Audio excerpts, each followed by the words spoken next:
the judge it has reached a decision in the Donald Trump hush money trial. Trump, of course, is facing 34 felony counts in this case, accused of falsifying business records to cover up $130,000 in hush money payments to Stormy Daniels in the weeks before the 2016 presidential election. I want to go live down to the courthouse. Our senior investigative correspondent, Eric Kutursky, who has been there every step of the way inside that courtroom. He's live outside the courthouse. Aaron, the note from the jury that they do have a verdict. It came after about 10 hours of deliberations over the last 2 days, David, and about 6 years after this investigation of former President Trump began by the Manhattan District Attorney's Office. And it came as something of a surprise because moments before the judge announced that the jury had reached a verdict, he said he was going to be sending them home. And then there was a delay, a pause before the judge came back out onto the bench and very quietly announced, almost mumbling, that the jury had reached a verdict, and it jolted everyone in their seat. Former President Trump, in fact, had been laughing and joking with his defense attorney, Todd Blanche. Prosecutors had been smiling and sharing pleasantries, but everyone instantly became ramrod straight. Court officers flooded into the courtroom, and the jury asked for a few extra minutes to fill out the paperwork. It is a complicated verdict form because there are 34 counts of falsifying business records in order to cover up an alleged conspiracy to corrupt the 2016 election. So the jury wants to be very careful with the paperwork, David. We're just waiting for them to come back into the room. Aaron, a couple of very basic questions to bring people along right here with us. Again, the jury in Donald Trump's criminal trial here in New York, short time ago, alerting the judge that they do have a verdict in this case. Bottom line here, Aaron, that means they've decided guilt or not guilty. This does not mean there's any chance here of a mistrial because they've told the judge we have a verdict. That's right. They have told the judge we have a verdict. Now, it could be a mixed verdict. They do not have to decide, the same verdict for all 34 counts.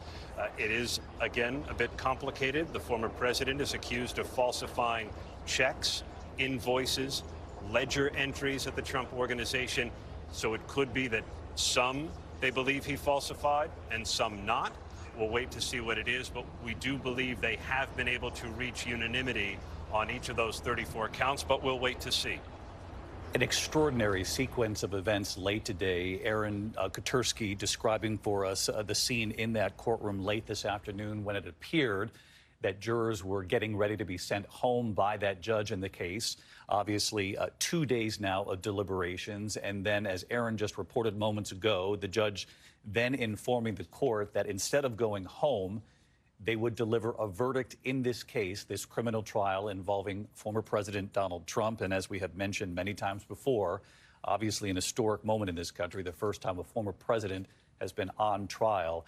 We're waiting now to hear from the jury, made up, of course, of 7 men, 5 women. Those jurors deliberating for about 10 hours right there in Lower Manhattan. They could vote to acquit on all charges, convict on all charges, or as Aaron mentioned there a moment ago, they could split this verdict. They could find the former president guilty on some counts, not guilty on others. Of course, we're simply going to wait to hear what they have decided. You can see the makeup of the jury. And Aaron, if you could enlighten us here, I know that you have studied this as you've covered this trial, but we have Americans from all walks of life. His peers here in New York City, there are a couple of lawyers on this jury. Tell us more about those who will be deciding his fate. The 5-woman, 7-man jury reflects the diverse richness of Manhattan. They come from all the varied neighborhoods of the borough, and it includes a teacher, a couple of lawyers, as you mentioned, which has been much speculated about their potential role on the jury. But it also includes 2 native New Yorkers, 2 immigrants, one from Ireland, the foreman, by default, because he was the first juror seated. There's also an immigrant from Lebanon, and all of them pledged, David, to be fair and impartial. And the judge reminded them in giving them jury instructions before deliberations that they needed to adhere to that, to be fair, to be impartial, and not to let any views, either for or against former President Trump, influence the way they judged the evidence. All of them at the outset said they could do that, David. Aaron, tell us how we expect to see this play out. Of course, None of us can be sure until it actually plays out in that courtroom. But how do we believe this verdict will be delivered? And how soon could we hear what they've decided here? The jury had indicated at 4:20 p.m. Eastern Time that they had a verdict, but they wanted some extra minutes to fill out the paperwork. So that time has all but elapsed. So any moment now, we expect that the jury will be brought back into the courtroom. Everyone will be asked to rise, including former President Trump. The jury will take their seats, and then the judge will ask the foreman, this man from Ireland who used to work as a waiter. He now works in sales, and because he was the first juror seated, was selected the foreman by default. He will be asked by the judge whether the jury has reached a verdict, and then he will be asked to announce what it is for each of the 34 counts. Once he has gone through those 34 counts, the jury, all 12 members of the jury, will be polled individually to make sure that that is indeed the verdict. And at that point, it will be officially rendered. Aaron, as you point out, there are 34 felony counts here that he's been charged with, the former president. And each one of these counts begins with essentially this allegation that the former president, Donald Trump, made and caused a false entry into the business records of an enterprise to, and then again, each description of each count then plays out. For example, the first count is an invoice from Michael Cohen dated February 14th, 2017. And then there are a number of these counts, 34 in all. And again, Aaron, as you pointed out there, I mentioned a moment ago as well, this jury could find the former president guilty on some of these counts, not guilty on others. Obviously, the other couple of scenarios, guilty on all or not guilty on all. That's right. Any of those scenarios would be possible, and it's impossible to know how the jury arrived at the verdict they did. Perhaps we'll learn one day. But the invoices, the checks, the ledger entries that you saw there a moment ago on the screen are the allegedly falsified business records, and they all relate to a reimbursement in monthly installments to Donald Trump's former fixer and lawyer, Michael Cohen. On the eve of the 2016 election, he had paid porn actress Stormy Daniels $130,000 in hush money. And when Trump reimbursed Cohen in those monthly installments, that's when prosecutors said he falsified the business records to try to hide it from voters. They called it a scheme to hoodwink voters by keeping crucial information about former President Trump's past from voters in 2016. And prosecutors said in closing arguments, David, that may well have been what allowed Trump to win, suggesting these falsified documents changed the course of American presidential history. And now we await a verdict that may well affect another election come November. And the prosecution, as part of that argument, saying it may have affected, but it might not have affected the election, but trying to make the case before that jury that voters at home should have been able to make that decision based on all of the information at hand. But we'll see what the jury decides here. I'm joined by our chief legal analyst, Dan Abrams, on the phone. And I just want to say to all of our contributors, we'll have to interrupt the moment we begin to hear what this verdict is on all of these 34 counts. But in the meantime, Dan, for our viewers watching ABC News live coverage here of the verdict in Donald Trump's criminal trial, you and I were on the air last night here, Dan, with those first two requests from the jury, and they were somewhat telling. 4 hours in, a very specific request from those jurors to look back at testimony, to have testimony reread from David Pecker, a former publisher of the National Enquirer, of Michael Cohen, of course, Donald Trump's one-time lawyer and fixer, about, in particular, a meeting allegedly that took place at Trump Tower. All three men involved in that meeting, according to the testimony, in addition to phone calls and other testimony that they requested. But that particular request was somewhat telling. And what could it potentially signal here without getting ahead of ourselves? Right. So that's exactly what the prosecutors would have wanted them to start with, right? Because from the prosecutor's perspective, this is a scheme that started in 2015. It started at the Trump Tower with a meeting between David Pecker and Michael Cohen and Donald Trump talking about how they would keep an eye out. David Pecker would keep an eye out for negative stories that he would help pay for them. They would end up, quoting, killing them. Catch and kill was the scheme. But the reason it's important that they asked for that readback is David Pecker was the corroborating witness for Michael Cohen, right? Again and again, we talked in this case about Michael Cohen's credibility problems. And the prosecution's argument was, yes, he's got credibility problems, but we believe we have corroborated all the key elements of his testimony. And the beginning of that corroboration starts with the 2015 meeting, where David Pecker and Michael Cohen are basically relaying the same account of how this all started. So that was definitely a good sign for prosecutors that that was the beginning of the jury's deliberative process. Again, it was impossible to know exactly what it meant. Did it mean that they were following the prosecution's roadmap? Did it mean that there was some dissent on the jury and they were trying to resolve outstanding issues? We didn't know. We still don't know for certain right now. But based on the speed of the verdict, you've got to believe that at least the prosecutors here are probably encouraged by the fact that a verdict has been reached. And Dan, you and I, in talking on World News Tonight last night here, talked about the potential possibility that that would have signaled some sort of dissent. In addition to those questions, those very specific questions, the second request that came about an hour later, early in the deliberations, was that the jury instructions from the judge be reread to the jury. And this was just hours after he had instructed them on jury instructions to begin with. So when we were talking on the air about the potential for any daylight between some of the jurors, it would appear whatever dissension there might have been clearly has been taken care of over the course of just 2 days. And what does that tell you from covering so many of these cases? Well, look, this is a unanimous verdict. You needed a unanimous verdict.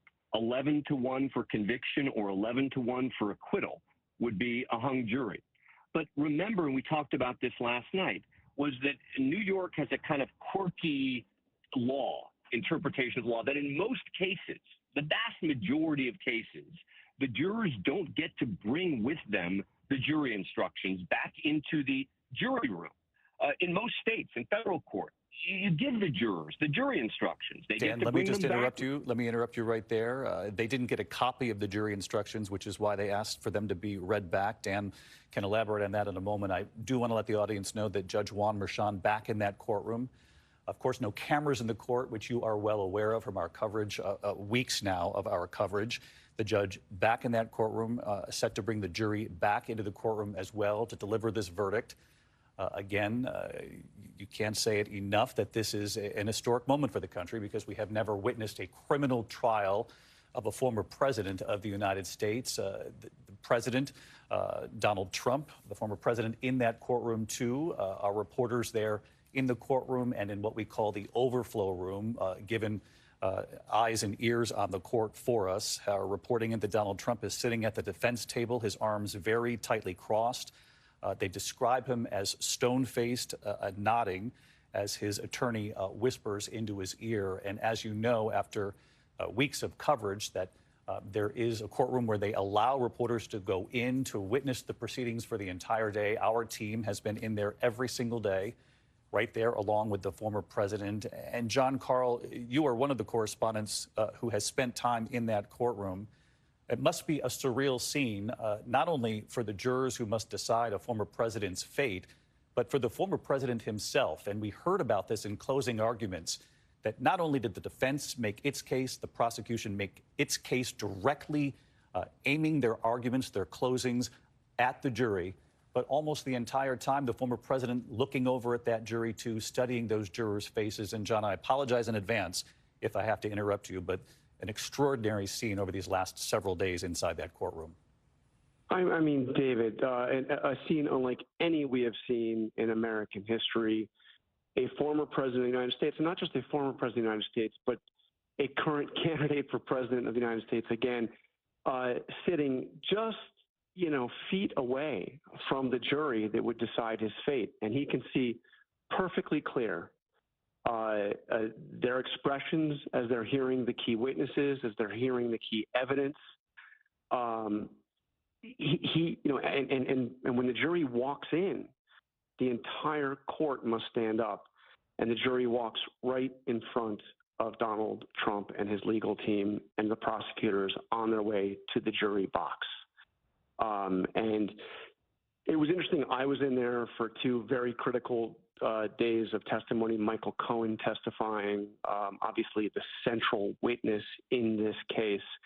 And for the most part, the jurors avoid eye contact with Donald Trump as they pass right in front of him and sit in that jury box. And John Carl, we've just been told by our reporters who are there in the courtroom today, John, we'll get back to you, that the former president, Donald Trump, did stand as the judge entered that courtroom, fixing his jacket, taking a deep breath in the courtroom for those who can see him, able to witness that.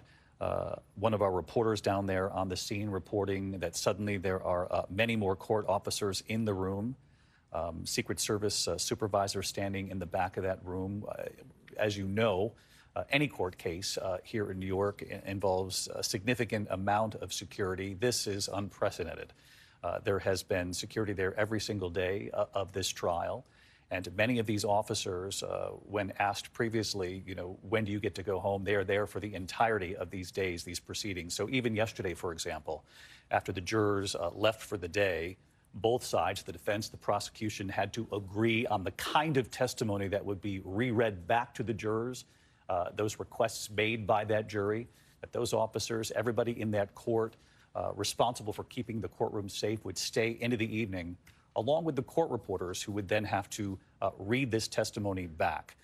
That's what played out this morning.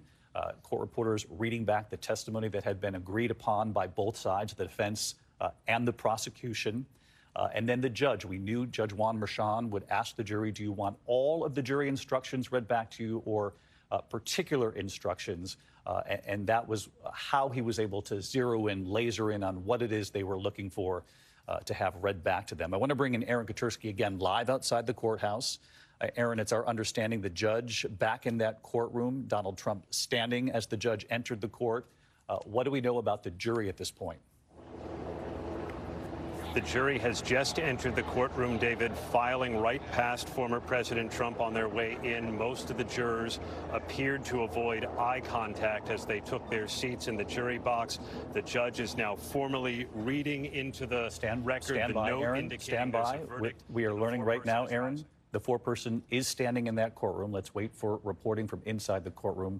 The control room listening to this very closely. Aaron, you are as well from our team inside the courtroom and in the overflow. The verdict is now being read. As you can see on the screen here, count 1, guilty. Count 2, the former president found guilty. Count 3, guilty. We await count 4 here. As you can see, the first 3 counts, the former president of the United States, Donald Trump, found guilty of 3 felony counts so far. The foreperson in that courtroom.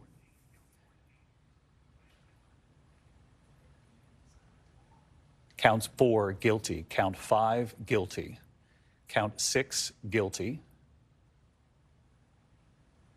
As we continue to enter in what we're learning from the courtroom, it's our belief that first 19 counts, I'm being told, the former president has been found guilty of.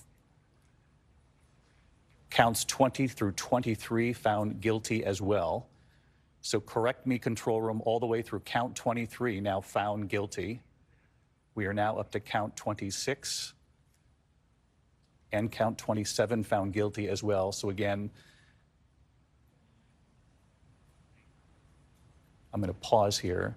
He's been found guilty 31 counts now of guilty as we wait for the graphic to catch up to the reporting coming from the courthouse. Count 33 and counts 34 coming in right now. Guilty on all counts. This jury in New York City, a jury of his peers finding the former president guilty on every single felony count brought against him by the Manhattan District Attorney's Office. Aaron Kotursky outside the courthouse. Let's go to you for first reaction. An incredible verdict on this day in May, late May. The former president of the United States convicted as charged.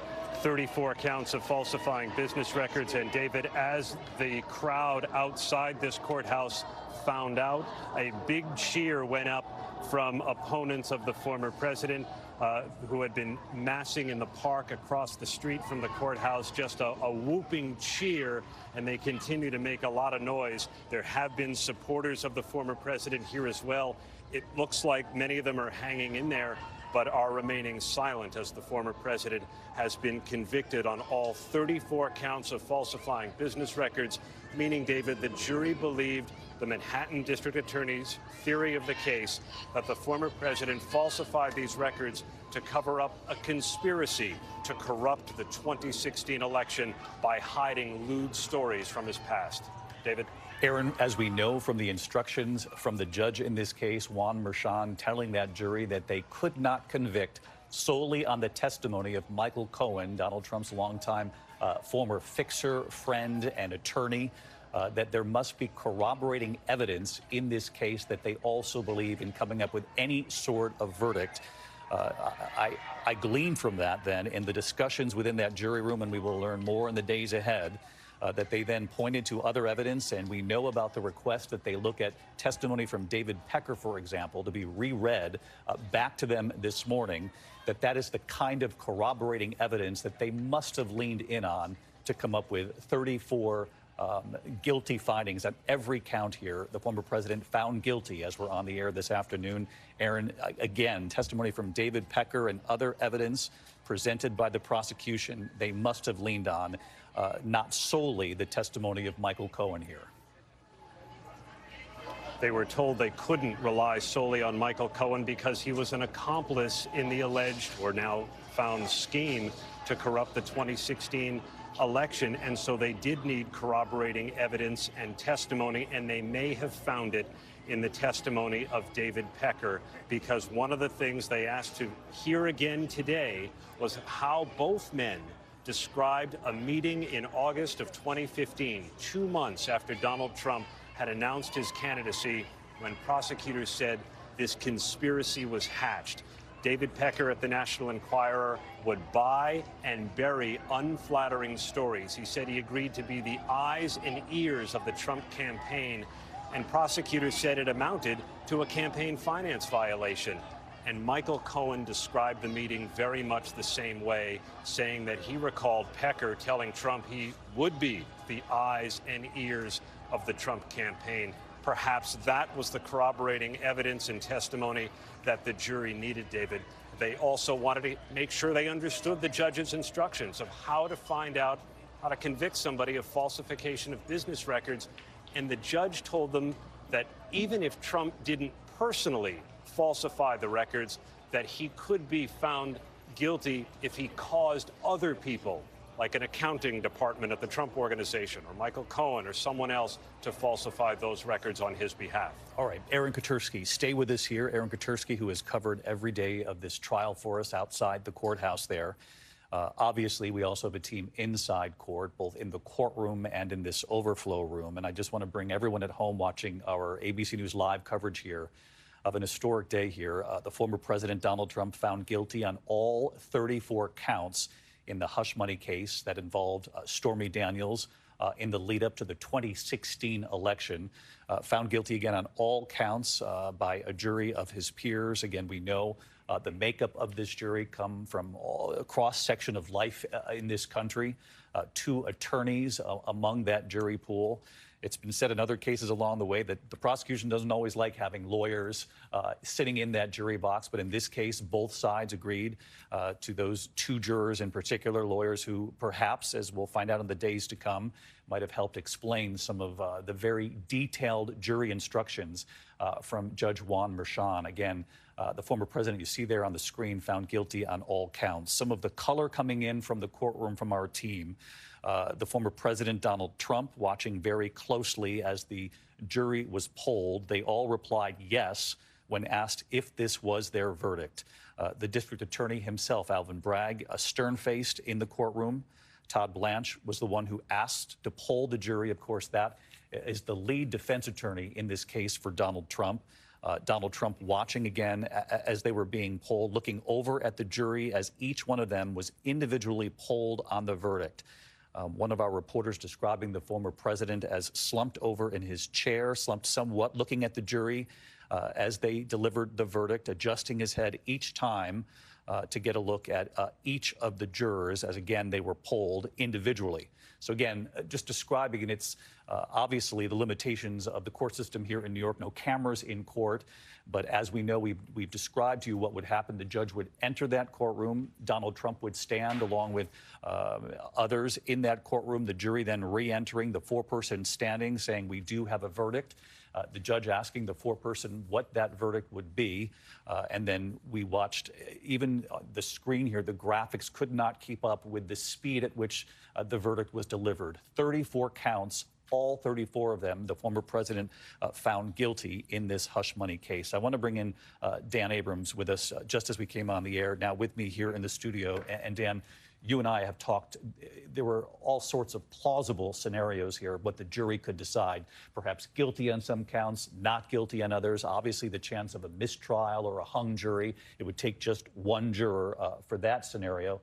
That's not what played out this afternoon. To have 34 counts and to have a jury find over the course of 2 days the former president guilty on all 34 counts, what does this say to you? So let's be clear. If there had been a split verdict, if there had been convictions on, let's say, 9, just the ones, for example, where Donald Trump had signed the checks, it would have been unlikely, unusual.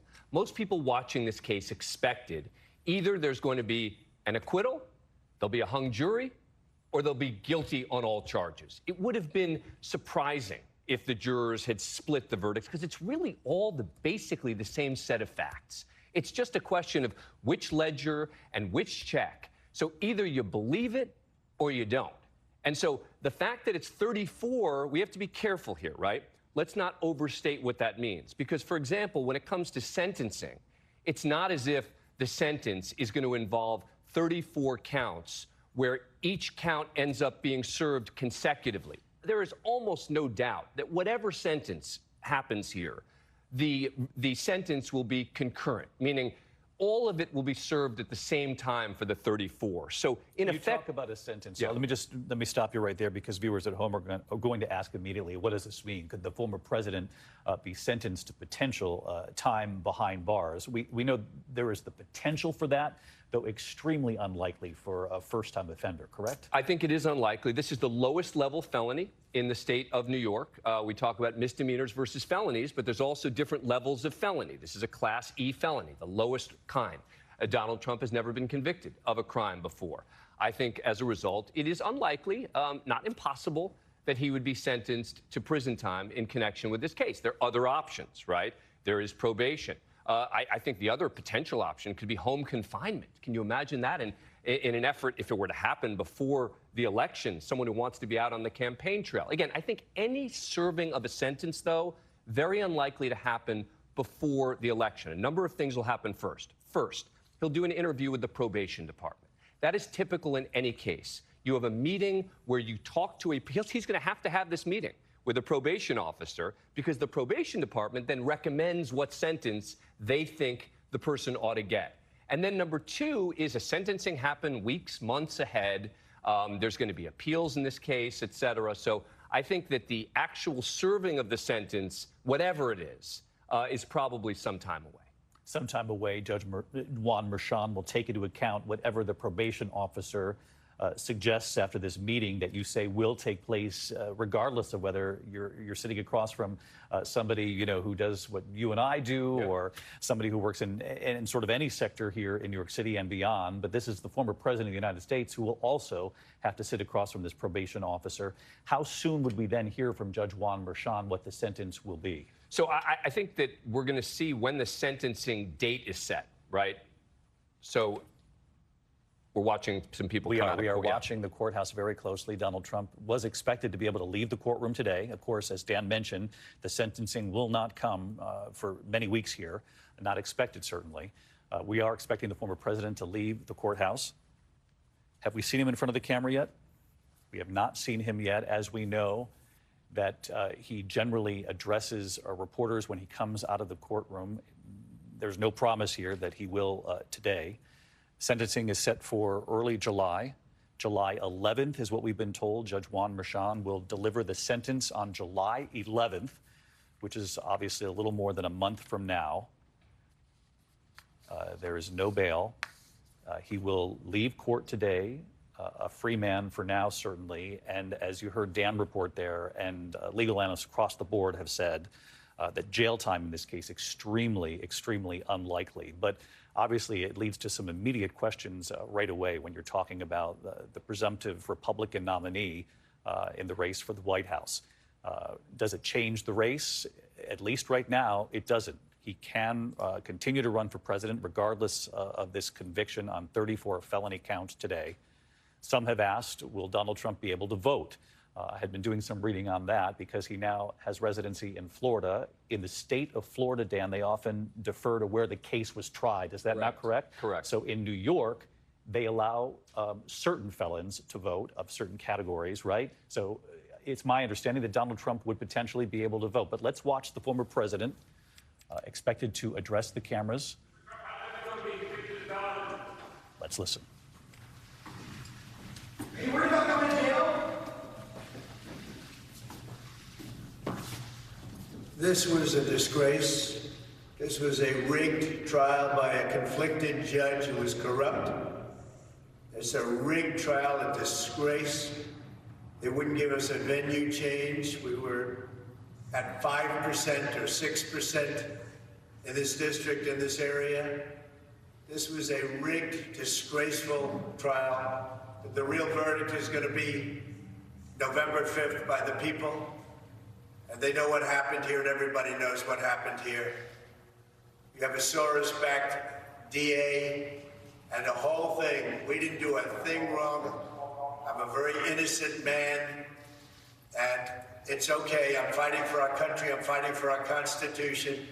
Our whole country is being rigged right now. This was done by the Biden administration in order to wound or hurt an opponent, a political opponent. And I think it's just a disgrace. And we'll keep fighting. We'll fight till the end, and we'll win, because our country's gone to hell. We don't have the same country anymore. We have a divided mess. We're a nation in decline, serious decline. Millions and millions of people pouring into our country right now, from prisons and from mental institutions, terrorists, and they're taking over our country. We have a country that's in big trouble. But this was a rigged decision right from day one, with a conflicted judge who should have never been allowed to try this case, never. And we will fight for our Constitution. This is long from over. Thank you very much. Why should voters vote for a convicted felon? Todd Blanche at the president's side. Todd Blanche, the defense attorney, the president turning around, not taking any questions. Former President Donald Trump, a short time after listening to the foreperson deliver the guilty verdict on all 34 counts. Todd Blanche then asking each juror to be polled, each juror then saying that they agreed with the finding. This was unanimous, all 34 counts found guilty. The former president moments ago saying this is a disgrace, this was a rigged trial, a rigged decision, and immediately turning to the race for president, saying the real verdict will come on November 5th from the American people. He went on to say, I'm a very innocent man, and again, called the whole process rigged. John Karl, our chief Washington correspondent. John, not surprising here that there would be an immediate pivot now to November. No, and not surprising at all. And Donald Trump will do what he's done when he was indicted in this case and in 3 other cases, which is say that this is a politically charged effort to hurt his campaign for president. The question is, Donald Trump is now a convicted felon. Will that affect how voters will view him? And we have seen, David, a lot of polling, including one of our ABC News polls just in the past month, that suggests that upwards of 20% of people who have said that they plan to vote for Donald Trump for president would reconsider whether or not they would vote for him if he were in fact convicted of a felony. So the question is, now that he has been convicted of a felony by a duly charged jury, will those voters who have been solidly for him now reconsider whether or not they still want to vote for Donald Trump to be president of the United States again, now that he is a convicted felon. Again, the polling suggests that at least a significant percentage, roughly 1/5 of those voters, will reconsider that. Now that it's out there, we'll see. John, stick with us here. We want to go full to this WABC picture from our station here in New York City, Channel 7, with live pictures over the courthouse here in Lower Manhattan. Donald Trump, the former president, obviously expected to leave the courthouse. A significant security, not both because it's the New York State criminal court, but also Secret Service, and they had been prepared for any possibility here. Though he leaves today, obviously a free man. We know that the sentencing will be July 11th, which I believe is 4 days before the start of the Republican National Convention. John Karl hits at a very important point politically, and which is the central question of whether or not this changes the dynamic in the race for president in this country.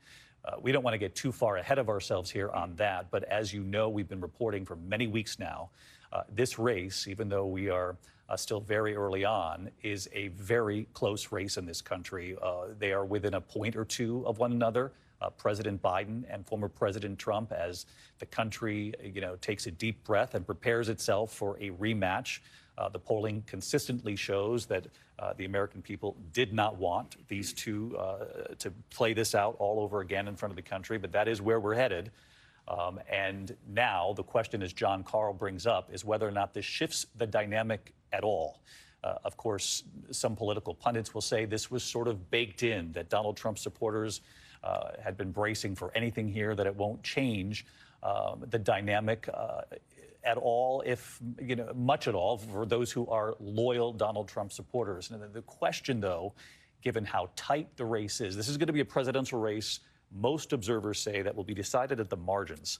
It's very, very close. So even if it changes the minds of people in the very middle, independent voters who don't like their choices, for example, that's going to be something that is really studied in the days and weeks ahead, and how the political arguments might shift. We heard from Donald Trump here moments ago that he immediately is pivoting to the November election, saying that that is when the true verdict will be delivered in this country, that verdict by the American people when they vote in this presidential race. Mary Bruce, our chief White House correspondent, obviously covering any reaction from the White House, any reaction from President Biden.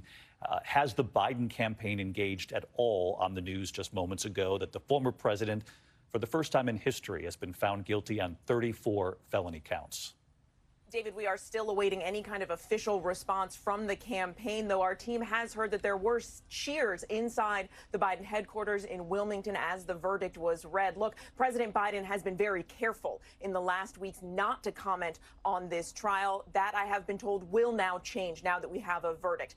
Obviously, these guilty verdicts are a political gift to Democrats, a political gift to the president. He is now running against a convicted felon. But don't expect the president to completely upend his campaign messaging because of this, I am told. This verdict is not now going to somehow become the centerpiece of his messaging to the American people. The Biden team is very well aware of former President Trump's argument, as we just heard, his claims that this is all somehow rigged. The president doesn't want to be overly celebratory and feed in to that narrative that this was somehow a witch hunt concocted by President Biden. He has been adamant that he had nothing to do with this. He has said that he has never had a single conversation with anyone in his administration, with the Justice Department, anyone about Donald Trump's legal troubles. What you can expect the president do, though, is to continue to argue that Donald Trump, he believes, is unfit to serve, and he will make the argument that ultimately it is up to voters to decide Donald Trump's future, because as we have been noted, even if he does face any kind of prison time, that is likely, unlikely, but even if it does happen, not likely to happen, certainly before an election. And so the president is going to make the argument that this ultimately comes down to the ballot. With just a few seconds here, Mary, before I turn back to our courtroom reporters, President Biden has very rarely even addressed the fact that this criminal trial was taking place. At times you would report that he would say something along the lines of his opponent is tied up today, a sort of nod to nudge, if you will, to the Trump campaign about what was playing out here in New York City. But other than that, there has been very little said about this criminal trial. Yeah, he would subtly needle his opponent over this, right? We all recall when he had challenged him to that debate saying, you know, I hear you're free on Wednesdays, which was the day that obviously court was not in session. But beyond that sort of subtle jabbing and not so subtle sort of jokes, you didn't hear the president really comment on the substance much because he wanted to keep his distance, because he didn't want to feed into that narrative that Trump and his supporters have been pushing, that this is all a political hit job. The president is going to react to this, I am told. The question is how he does it, in what form, and how, you know, fiercely and forcefully he now brings this up on the campaign trail going forward. Just how much will Donald Trump, being a convicted felon, play a role? How much of a role will it play in the president's campaign speeches going forward? We are going to wait and see. Forgive me for constantly looking at my phone here, David, because we are expecting hopefully some kind of reaction from the campaign very soon. Stand by. It has actually just landed in our inbox. So if you bear with me here while I read this, this is a statement from the campaign communication director saying, in New York today, we saw that no one is above the law. Donald Trump has always mistakenly believed he would never face consequences for breaking the law for his own personal gain. But today's verdict does not change the fact that the American people face a simple reality. There is still only one way to keep Donald Trump out of the Oval Office, at the ballot box. Convicted felon or not, Trump will be the Republican nominee for president. He goes on to say that Trump poses to the threat that Trump poses to our democracy has never been greater. He says he is running an increasingly unhinged campaign of revenge and retribution, pledging to be a dictator on day one, calling for the Constitution to be terminated so he can regain and keep power. The statement concludes by saying a second Trump term means chaos, ripping away Americans' freedoms and fomenting political violence, and the American people will reject it this November. That is the official statement from the Biden-Harris campaign spokesman, David. Mary Bruce with reaction just coming in from the Biden campaign. Olivia Rubin, our courtroom reporter, part of our investigative unit here at ABC News. Olivia, you were in the courtroom and in that overflow room so many days during this trial. Can you describe what you witnessed late this afternoon as the jury was called back into that courtroom and the verdict was read, the reaction from the former president in that room? Well, for the most part, David, a stone-faced Donald Trump in that courtroom, almost motionless the entire time. He sat in his seat, slumped back, the frown we have seen on his face almost every single day inside of that courtroom. And it was no different for most part when he heard the jury read that verdict. But it's so striking, David, because I want to rewind for just a moment, because before the verdict came in, Judge Merchan had called the parties in to tell them essentially that the day was about to be over. Donald Trump thought that he was going home without a verdict today. He just had about 15 minutes to kill. And what we saw was a Donald Trump at that verdict, at the defense table, that we have never seen before. He was joking, he was laughing, he was smiling with Todd Blanche. They were chatting, they were laughing almost incessantly. Todd Blanche laughing so hard at one point, doubling over that his forehead almost touched the table in front of him. They thought that they were going home today. It seemed without a verdict. It was almost a jubilant, giddy Donald Trump. But that changed very, very quickly when Judge Merchan came back into the room to inform the parties that the jury had reached that verdict. And then, of course, it shifted to that original Donald Trump that I just described to you. And something that we noticed, the whole team that has been in there for 7 weeks throughout this case, is how little the jury looked at Donald Trump when they would come in and out of that courtroom every single day. They have to march right by him, just inches away from him, and they hardly ever looked at him, David. They looked down at the floor, and it was essentially the same story today. And such a striking scene today to see the jury leave in front of Donald Trump, again, just inches away from him after rendering that guilty verdict, marching in front of him in the line that they have done day in and day out, and again, appearing to look down at the floor once again. But Donald Trump, on that camera that's on him in the overflow room, he was looking at them. He stood in front of them as they passed. He adjusted his tie. So really just a remarkable moment from him, from that jubilant, laughing, giddy Donald Trump, who thought he was going home today with no verdict, to the man sitting at the defense table as they are saying guilty over and over and over again, a convicted felon, David. Olivia, stay with us here as we're looking at live pictures here from WABC Channel 7 here in New York, our ABC station, obviously trained over the courthouse. We're expecting to see the former president leave the courthouse at any moment. And as Olivia just described, the final moments inside that courtroom today, the judge had indicated that perhaps the jurors would be headed home for the day, that this would go into a third day of deliberations.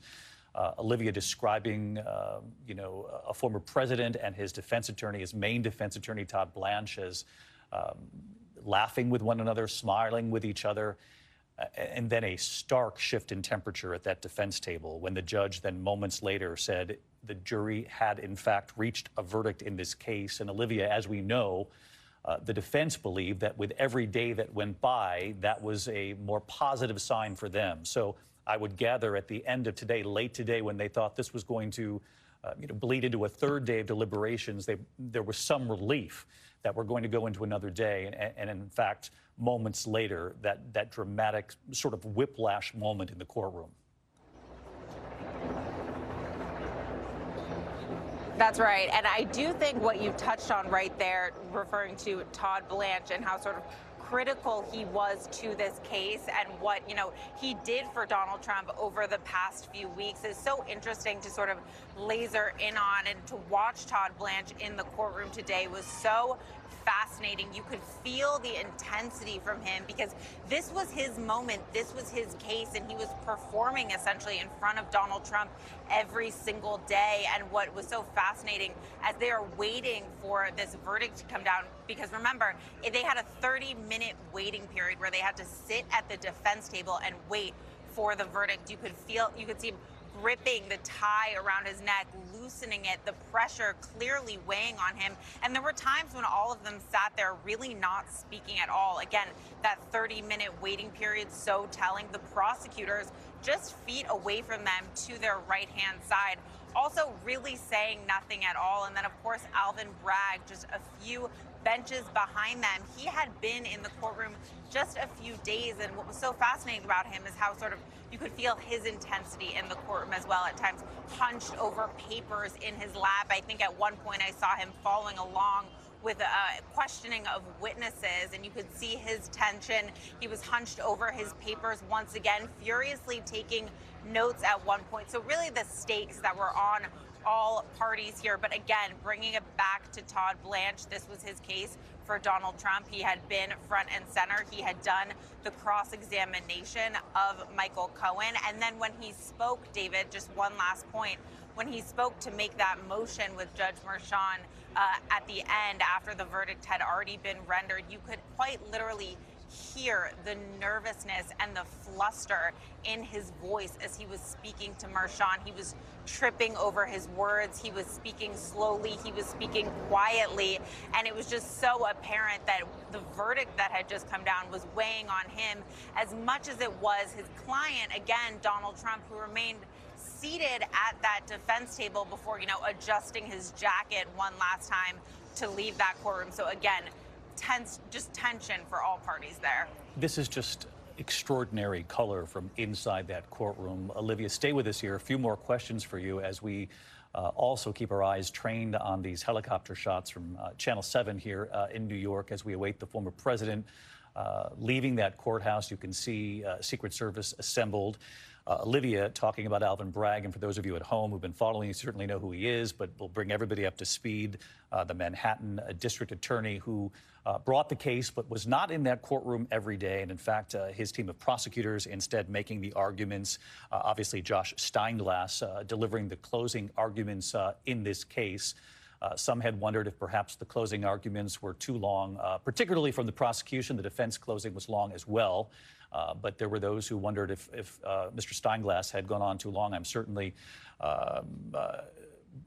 of the belief now that he's happy with what he said because he got the verdict that he was looking for. There will be a lot of sort of Monday morning quarterbacking, really, particularly for the defense at this point. Todd Blanche, a respected defense attorney, but there have been questions about the approach during this trial and whether or not it was the right approach in trying to defend the former president against these particular counts. I want to get back to Olivia, though, because, again, in New York, no cameras in the court for this trial. And, Olivia, you were describing the jurors, and I want to laser in on this because, as we heard from Judge Juan Merchan, in his instructions to the jury, He told them, you are deciding the fate of a fellow member of this community, so as to take down the temperature of the moment, the history of the moment, that they know full well this was the former president sitting there before them at the defense table, but also instructing each of those jurors not to allow bias, their own political beliefs to enter into the equation, that they need to find him guilty or not guilty based on the totality of the evidence. And what I mean by that is, in particular, he said, you cannot come up with a verdict here based solely on the testimony of Michael Cohen. There must be corroborating evidence that you've seen in this case in coming up with your decision. For those joining us now, obviously, you know, 34 counts, all 34 counts the former president found guilty of in a Manhattan courtroom here late this afternoon. And Olivia, it would seem those jurors took those instructions to heart, particularly when you talk about the dynamic or lack thereof between those jurors and the former president as they left that courtroom. Again, describe the eye contact the former president was making with them versus the other direction. Well, I will say, you talk about, the focus of the jury, day in and day out inside of the courtroom, David. It is hard to underscore how focused, how laser focused these jurors were on all of the testimony, on the opening arguments, and on the closings, which we know were marathon. They paid attention and took notes during a 5-hour closing argument. That is remarkable. They listened to Todd Blanche. I noticed one juror nodding their head and taking notes as Todd Blanche was delivering his closing. So it appeared to be a jury that was listening so intently to both sides. Though I will also point out, this was not a very expressive jury. They did not give a lot with their facial expressions, with their motions throughout the 20-plus days that they sat through this trial, and that we watched them every single day. But what was so apparent, as I hinted at earlier, was how they just never looked at Donald Trump. It was so rare, although there was one or two jurors that occasionally would look at him when they would go in and out of the courtroom. And that was one of sort of the most remarkable, logistical setups of the courtroom. Every single time that the jury came in for the day, Donald Trump would stand and they would emerge from the left side of the courtroom, a little door, and they would file in a line past Donald Trump across the courtroom and into the jury box where they would take their seats. So for just those 4 or 5 seconds, twice every single day, they were just inches away from the former president and the man whose fate they would ultimately decide. And again, it was so striking how not only would they not look at him, but they would look down at the floor most of the time as they made their way past him, or some of them would try to sort of conveniently turn their neck so that they were facing the other way and trying to look over where Judge Merchan would sit, but really doing anything that they could to not stand in his direction as Donald Trump stood sort of shoulders back tall in his suit in front of them, some of them wearing sneakers, some of them wearing T-shirts occasionally, a really striking dynamic. And then, of course, today, again, with the camera on Donald Trump, watching him watch the 12 jurors who just decided his fate walk out, and yet again they don't even appear to acknowledge him. And you have the former leader of the free world, the man who could become president yet again if he is successful, adjusting his suit, adjusting his tie, and sort of slumped over in front of the 12 average New Yorkers who just decided for him and are barely once again even looking at him. David. Olivia, thank you so much. Stay with us here for our live coverage. We'll come back to you shortly. Olivia Rubin, just one of our team of reporters inside that courthouse throughout the duration of this trial. And as you know at home from our reporting over the course of several nights on this, that it really does come down to the eyes and ears of the reporters in that courthouse to help us get a fuller picture of the dynamic at play. We're getting Republican reaction coming in. We'll get to that in just a moment. But just to add to what Olivia just said, as we await live pictures here, we expect to see perhaps the former president leaving that courthouse. You can see the security arranged outside the courthouse. Secret Service, certainly. They had prepared for this moment, no matter what the outcome would be from this jury. We know that the jurors, and this comes from our team inside the courthouse, in addition to Olivia, jurors showing no facial emotions, nodding along with Judge Merchan as he thanked them for their service. He asked them for feedback about the entire process in the future. He said to them, "You are excused with the gratitude of the court."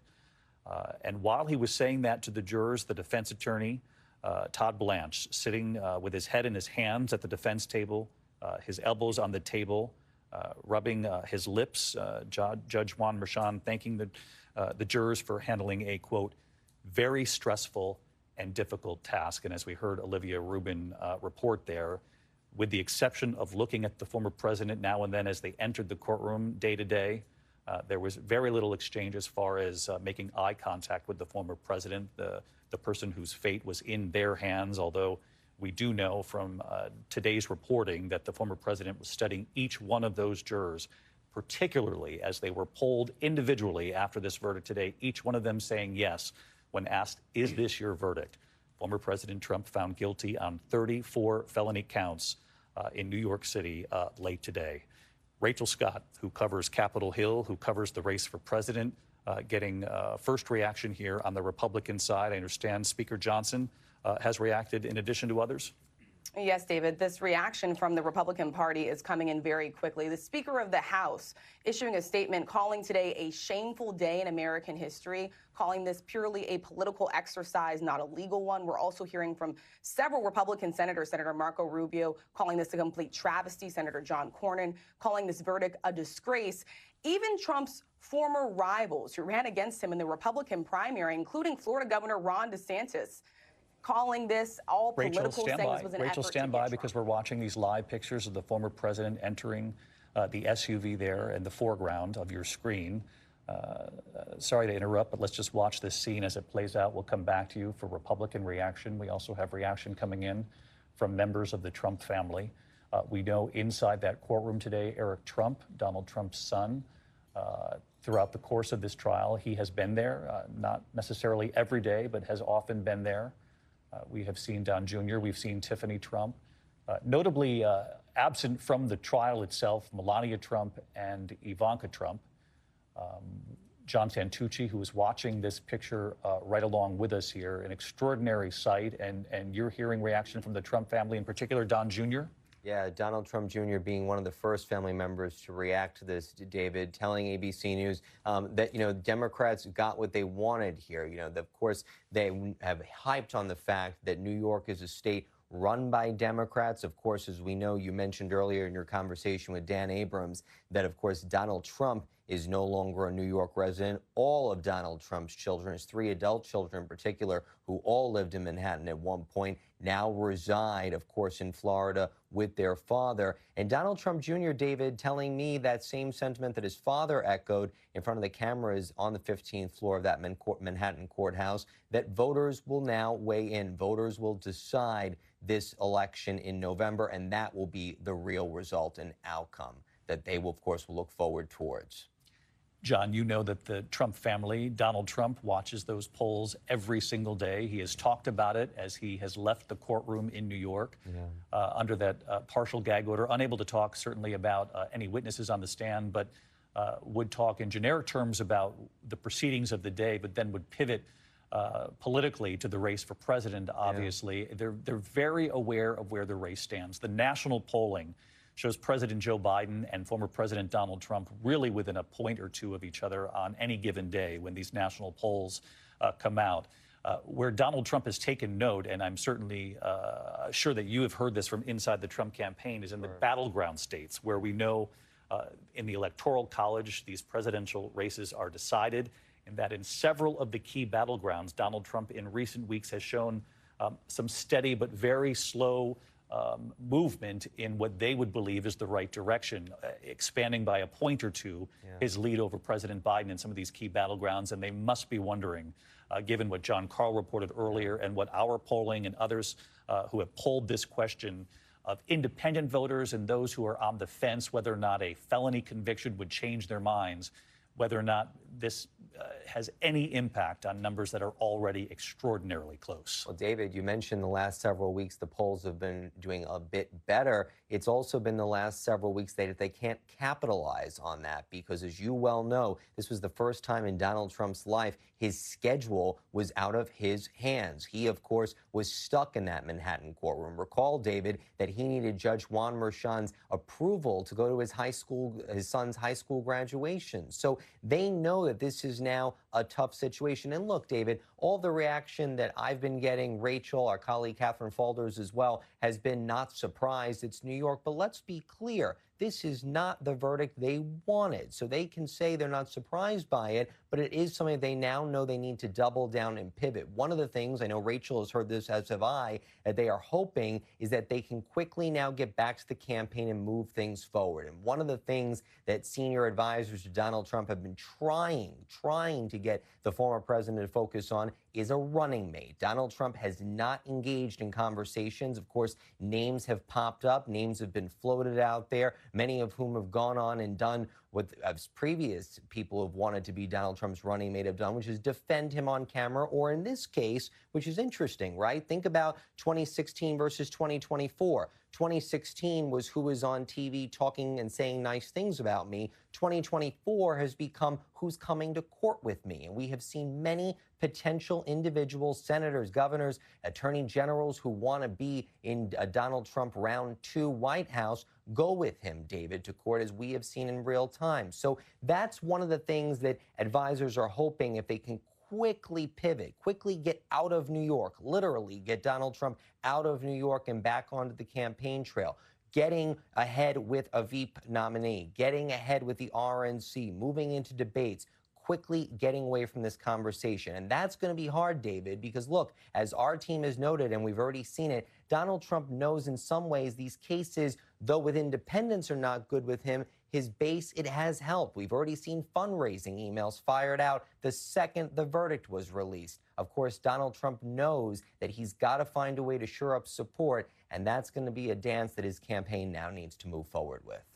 John Santucci reporting with us here this afternoon on the guilty verdict, unanimous, all 34 counts, felony counts. The jury finding the former president guilty. As we look at this live picture, John, I just want to ask you, because we're watching, and there have been so many of these moments, but we'll stick with this one here as we watch the motorcade, the SUV, the Secret Service guide the former president back up to Trump Tower, obviously from Lower Manhattan, where the courthouse is, up the east side of Manhattan right here. And even though we have heard the former president repeatedly talk about, you know, his belief that this is rigged and political, we know, first of all, for a fact that the jury that was seated, both sides agreed to, that they come from various walks of life. And we also know that Donald Trump was a born and bred New Yorker. His father had a very successful real estate business here, a branding empire between father and son. Donald Trump enjoyed many, many years sort of being at the top in New York City. And to be in this SUV now, guided by the Secret Service back up to Trump Tower after being found guilty on 34 felony counts, even though he says it's political, expresses disgust for what played out here in New York City today, this is a man who called himself a New Yorker for decades and who enjoyed significant success here. It's an unbelievable story. A guy that was made by New York was just, in some ways, you could argue, broken by New York. And think about it, right? You talk about Donald Trump's father, Fred Trump. Fred Trump succeeded in business, for those that know the New York area, outside of Manhattan. He succeeded in Queens and Brooklyn. Donald Trump wanted to outdo his father. It was breaking into Manhattan, crossing over the bridge to the island of Manhattan that was Donald Trump's goal. Donald Trump told voters in 2015 and 16 that I live in the most famous address ever, the most prized possession on Fifth Avenue. He loved living in New York, being a part of New York. You know, even in the last couple of days, David, I had heard from many senior aides and longtime friends to Donald Trump that he actually liked being in Trump Tower the last couple of weeks. Keep in mind, David, that was his residence for decades. He took such great pride and joy in it. I mean, many people have told this story. I experienced it myself the first time I went into Trump Tower, that Donald Trump loved to show off the views. Look at the Plaza Hotel. Look at Central Park. This was Donald Trump's pride and joy as a New Yorker. And to think that this is a city that he really spent his life trying to be a part of, breaking into. You know, as we're watching this helicopter follow his motorcade, I'm reminded of a video in our ABC archives of Barbara Walters with Donald Trump, talking about how he wanted to make the New York skyline different, put his impact on it. He's driving along right now, David. You got to imagine looking in part out the window, looking at the city that he had a big part of in some ways for many, many years. And this is a city now, David, that has left a very different impression on Donald Trump. And I mentioned earlier, but just think about it, right? You know, we all grow up, we all move away from home, life brings us in different places. But Donald Trump left New York because of a new job, that he became president, but then left in protest because of these cases, because of these prosecutors that he said were out to get him. His children followed. His entire being in New York is no longer there. It's such a different life. As one person said to me when this case got started, think of everything Donald Trump had in 2015 before his foot stepped on the escalator. It's a lot of a different life now. It certainly is a new chapter for Donald Trump in New York City, a city that made him, and as John said moments ago, today, a city that has profoundly impacted where things go from here, though whether or not this affects the outcome in November certainly is an open-ended question. You heard John Carl and Rachel Scott talk about fundraising, the immediate fundraising off of this. That is one advantage to this, but certainly there's a significant downside. We cannot overstate that. 34 guilty verdicts on 34 felony counts today by a jury of people agreed to by both the defense and the prosecution, a jury of Donald Trump's peers from all walks of life here in New York. And as we know, the judge had instructed that jury to look at this president, this former president, as a member of the community, and also instructed the jury not to allow bias, political beliefs to factor into this equation. Of course, every human brings some sort of opinion or viewpoint to any of life's experiences, but they were instructed not to bring their political opinions into that courtroom. They were also instructed not to base their verdict solely on the testimony of Michael Cohen, who has become such an extraordinary lightning rod, certainly in this case, and the judge telling them there must be corroborating evidence of a magnitude that would allow you to come up with the decision that they came up with today. John Carl, Michael Cohen has put out a statement. Yeah, Michael Cohen has just put out a statement, David, and it reads, "Today is an important day for accountability and the rule of law. While it has been a difficult journey for me and my family, the truth always matters." So Michael Cohen, who we just heard in the closing statements by the defense in this case, Donald Trump's attorney call the gloat, the greatest liar of all time. Their entirety, I mean, the major thrust of the defense was that the central witness in this case, Michael Cohen, was a convicted liar, was somebody who simply could not be trusted.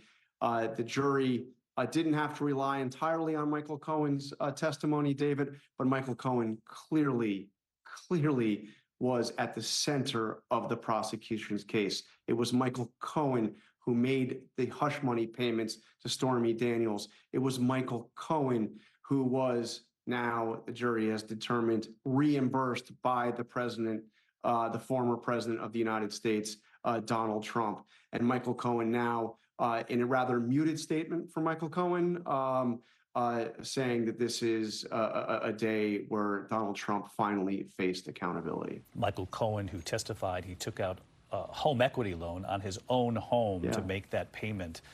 And John, it was striking that the prosecution in their closing sort of took on that point, fully aware that the defense had basically called him the MVP of lying, the greatest liar of all time. The prosecution then telling those jurors in their closing arguments, listen, we didn't pick him up at the witness store. He wouldn't have been our choice. He was the choice of the former president to be his fixer and his lawyer. And they made the point that that's exactly why Donald Trump hired him in the first place, because he was somebody, the prosecution argued, who would lie on Donald Trump's behalf, who would do anything on Donald Trump's behalf. Such was his loyalty to Trump. Cohen once famously said that he would be willing to take a bullet for Donald Trump. But when the prosecutors started honing in on Michael Cohen and on these hush money payments, it was Michael Cohen who was actually prosecuted first, not entirely for what happened with Stormy Daniels, but in part for what happened with these payments to Stormy Daniels. And Michael Cohen served time in a federal penitentiary long before Donald Trump was ever indicted for anything. Michael Cohen, who I believe the evidence is quite strong, believed he deserved a pardon from Donald Trump, never got that pardon from Donald Trump. And when Michael Cohen was prosecuted for this and Trump didn't do anything to help him out, Michael Cohen turned hard against the man that he had served so loyally. And that was part of the defense's case, was this is somebody who is out to get Donald Trump, who wants revenge. And frankly, David, I think the evidence and the prosecution basically acknowledged this in their arguments, their closing arguments. The evidence was there. Michael Cohen did want revenge, but the prosecution made the case that you don't need to just rely on Michael Cohen's testimony. There is significant evidence in this case that backs up the story he is now telling. We are coming up on 6 o'clock here in the East. For many of you who might be tuning in for local news, at least in the eastern part of the country, you're watching ABC News live coverage of a significant day here in American history. Former President Donald Trump found guilty on all 34 felony counts in the hush money criminal trial here in New York City that, of course, involved that payment to Stormy Daniels in the weeks before the 2016 election. And it wasn't simply that the documents had been falsified. The argument the prosecution set out to make was that they were falsified in addition to trying to keep this information from the voters who had a right, they said, that was their argument, had a right to the information to make up their own mind before the 2016 election. It had been said when it comes to the testimony of Michael Cohen, you heard John Carl talking about Michael Cohen there. The defense had called him the greatest liar of all time. In that courtroom during closing, the prosecution saying we didn't pick Michael Cohen, we wouldn't have picked him as our key witness, but that it was former President Trump who picked him for those very reasons, those very skills, being able to lie, being able to fix, being able to make things happen. That's why Michael Cohen is playing such a large role in this case. That was the argument made by the prosecution.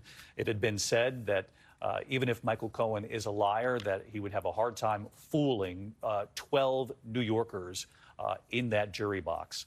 Judge Juan Merchan instructing them, even in the end, through jury instructions agreed upon by both the prosecution and the defense, that the jurors could not find the former president guilty based solely on the testimony of Michael Cohen, that they must have corroborating evidence to the magnitude that would allow them to find the former president guilty on all 34 counts in a New York City courtroom here late today. Josh Einiger of our station, WABC TV here in New York, Channel 7.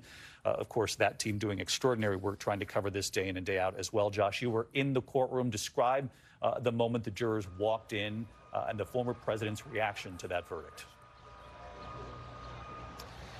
Yeah, so David, it's hard to overstate the wild shifts in the atmosphere in that courtroom over the course of really just a few minutes. I'll actually start a few minutes before that, which is when the judge called all the parties back to the courtroom at around 4:15.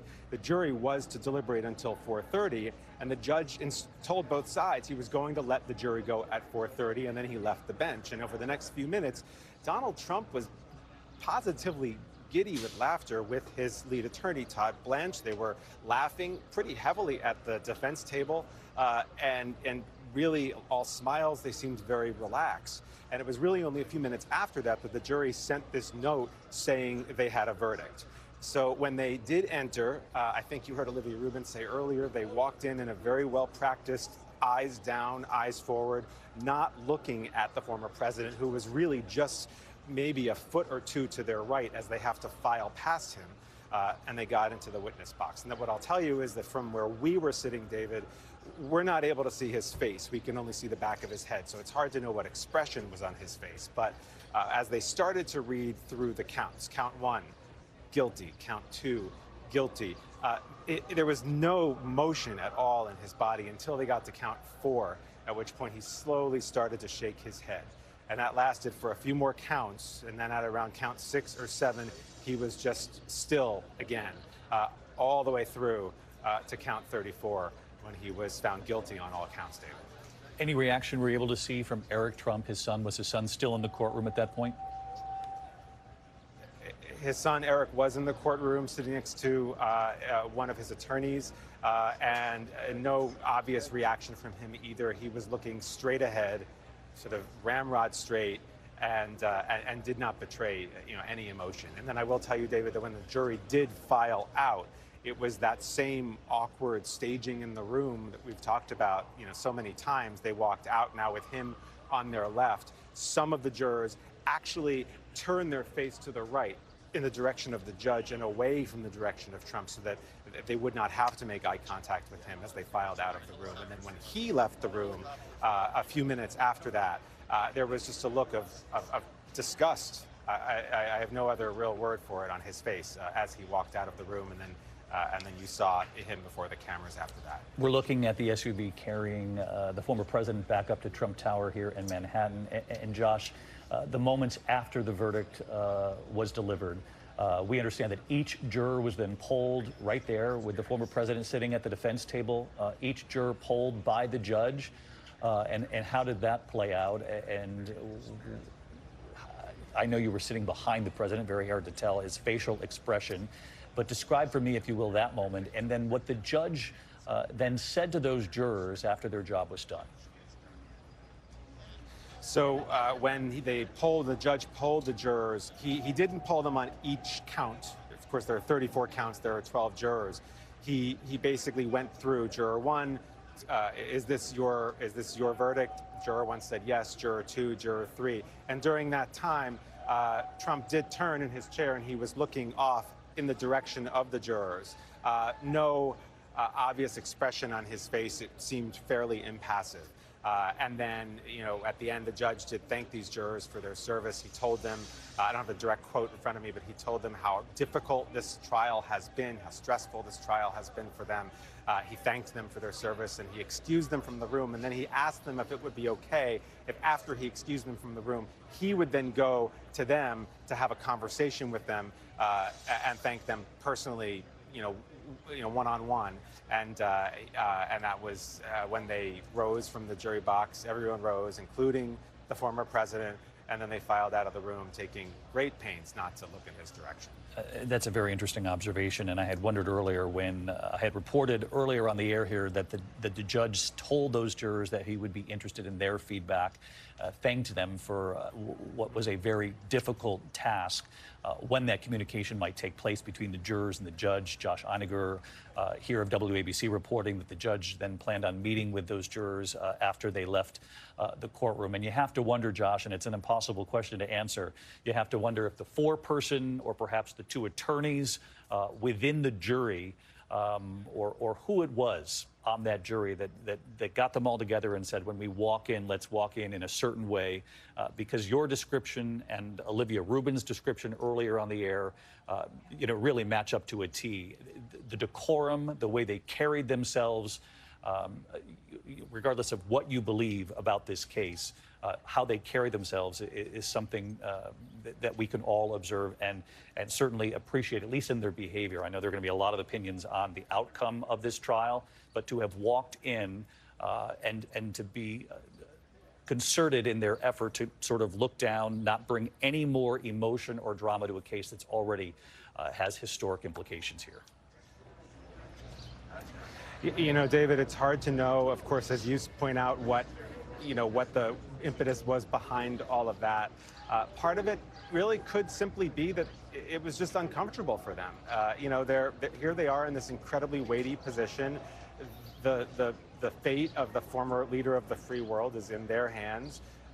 And he's a pretty imposing figure, especially when he stands. So part of it could simply be that, kind of intimidation factor, or maybe an attempt not to allow themselves to be intimidated by that, type of stature, standing, that presence just to their right as they walk in or their left as they walk out. It was, though, as you point out, David, I mean, there were 2 attorneys on this jury. There were quite a few people with advanced degrees. So, there are people with life experience and wisdom, perhaps, who could guide, the whole jury in terms of how it comports itself during this really historic and very stressful trial. Josh Einiger of WABC TV. Josh is just one of several reporters who've been down there from the beginning for us, both through WABC and our network team here, there with Olivia Rubin and Aaron Kotursky. And we'll come back to each of them with our live coverage here.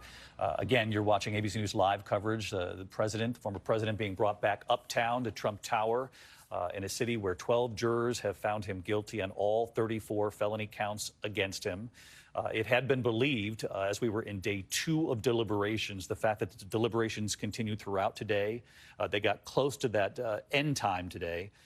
There had been some indication from the judge that the day would be wrapping up. Jurors might be going home. There was levity at the defense table between the former president and Todd Blanche, his lead defense attorney. They thought they were going home for the day when suddenly the judge said that jury has reached a verdict. And they will be entering the courtroom shortly. A number of our reporters who were in the courtroom and in that overflow room that actually has a camera trained on the courtroom as well, all described very similarly the change in temperature immediately at that defense table. We had been reporting here over the last day or two that with every day that goes on, that gives a defense team a little more hope that there might be dissent among jurors within the jury. And that doesn't mean they're not still going to come up with the same answer, but as the days wear on, that's considered a better sign perhaps for the defense. And so that sudden turn at the end of today, Dan, must have been very unsettling for the former president and for Todd Blanche. Yeah, I mean, look, a hung jury in this case, meaning one juror saying I'm not going to convict, would have been a big victory for Donald Trump. It would have meant any potential retrial wouldn't happen until after the election. If he wins the election, it wouldn't happen potentially until 2029. So they were certainly hoping at the least for a hung jury here. And I'll tell you, the fact that this jury came back today, it's pretty quick. I mean, yes, you can argue this wasn't that complicated a case. That's true. As a legal matter, though, it wasn't that easy a case either. And the fact that these jurors came back after a half day yesterday, a day of deliberations today, came back with a verdict in this kind of case suggests to me that there wasn't much dissent on that jury. Because it'll be very interesting to hear when they initially went back there, did they poll the jury? Did they say, what are you all thinking? Let's do a quick hand raise. A lot of the time that happens in the jury room. Were they all saying that they thought guilty at the outset? Again, this was a pretty quick verdict to come back with 34 counts and suggest to me that if there was any dissent, there wasn't much. Let's ask you a couple of quick legal questions for those who might have just joined us right around the 6 o'clock hour here in the East when people come to the TV for their local news. You're stuck with us a little earlier than normal here tonight, given the stakes at play here and this guilty verdict for former President Trump, guilty on all 34 counts. This does nothing, Dan, legally when it comes to running for president. He continues to run, no problem. Correct, and he can vote, too. We were about to talk about it before. He can run for president. No question. The question of voting is based on New York state law because Florida defers back to the state where it happened. That's New York. In New York, really the only way you can't vote is if you're serving time, actually serving time. So he will be able to run for president and he'll be able to vote.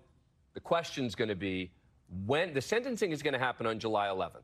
The question is going to be, even at that sentencing, whatever the sentence is, does it begin immediately? I think that there's a really serious chance that what will happen is that the judge will say, I'll allow you to appeal this. And while they're appealing, the sentence, whatever it is, would be put on hold. This might be a little nuanced, but I find it interesting in all the reading because he has moved to Florida and made himself a resident of Florida. That's his home base now. That had the trial played out in Florida, for example, he would not be able to vote. Felons in Florida aren't able to vote. Right. It would be a different law. It would be under Florida law. But again, Ron DeSantis could change that, right? As the governor, he could say, I'm going to pardon you, in effect, and allow him then to vote. So if it had been in Florida, Ron DeSantis, as the governor, would have control over not just the question of can he vote, but he could also pardon him with regard to any conviction as well. But of course, it's a moot point because Correct. Even though he's a resident of Florida, they won't have to do anything to help allow him to vote. Correct. Because this played out in New York, where they would allow a convicted felon to vote unless they're serving time. Now, this is the question that came up earlier, and it is a question that people at home are going to ask. We know the sentencing is July 11th. By my count, 4 days before the Republican National Convention. It's still extremely unlikely that the sentencing would include any kind of time behind bars. Yeah, I mean, I think it's unlikely. You're talking about the lowest level felony here. You're talking about someone with no criminal record. One question I think some people will ask is, well, you know, this is a defendant who has been attacking and trashing this judge. Even we just heard him do it moments ago. Could that play into the sentencing? Typically in a case, a lawyer would say, are you crazy? You're going after the judge who has complete and total discretion over what your sentence is going to be? I think this case is a little different.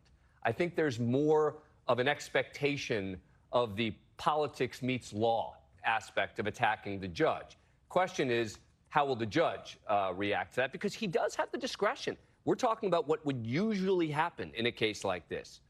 The judge could still decide that he wants prison time, but I think in the end that remains unlikely, even despite the very significant and personal attacks on this judge. What do you think he does, the judge? I think he's going to give him some sort of probation, maybe some sort of community service. There's a possibility of home confinement, which would be sort of a balance between the two. We're watching the Secret Service here. They have arrived at Trump Tower, just south of Central Park, for those of you who know Manhattan. The former president returning to his home at Trump Tower. You can see the NYPD there telling people to continue on their way. Difficult thing, though, to get through to New Yorkers who know very well, obviously, as does the country, that this is something that certainly will divide many Americans, but it will be a day and a piece of history that we will not forget in a long line of sort of markers in this political climate of these last several years in our country. Former President Trump, you see here, arriving back at Trump Tower just a couple of hours after thinking that the jury would be going home for another night, that deliberations would go into a third day, and then the sudden turn in that courtroom when Judge Juan Merchan informed the former president, where you saw him there just moments ago on the sidewalk. Unclear whether or not he will address any reporters or those who are gathered there. Let's just listen to those who are gathered there on Fifth Avenue.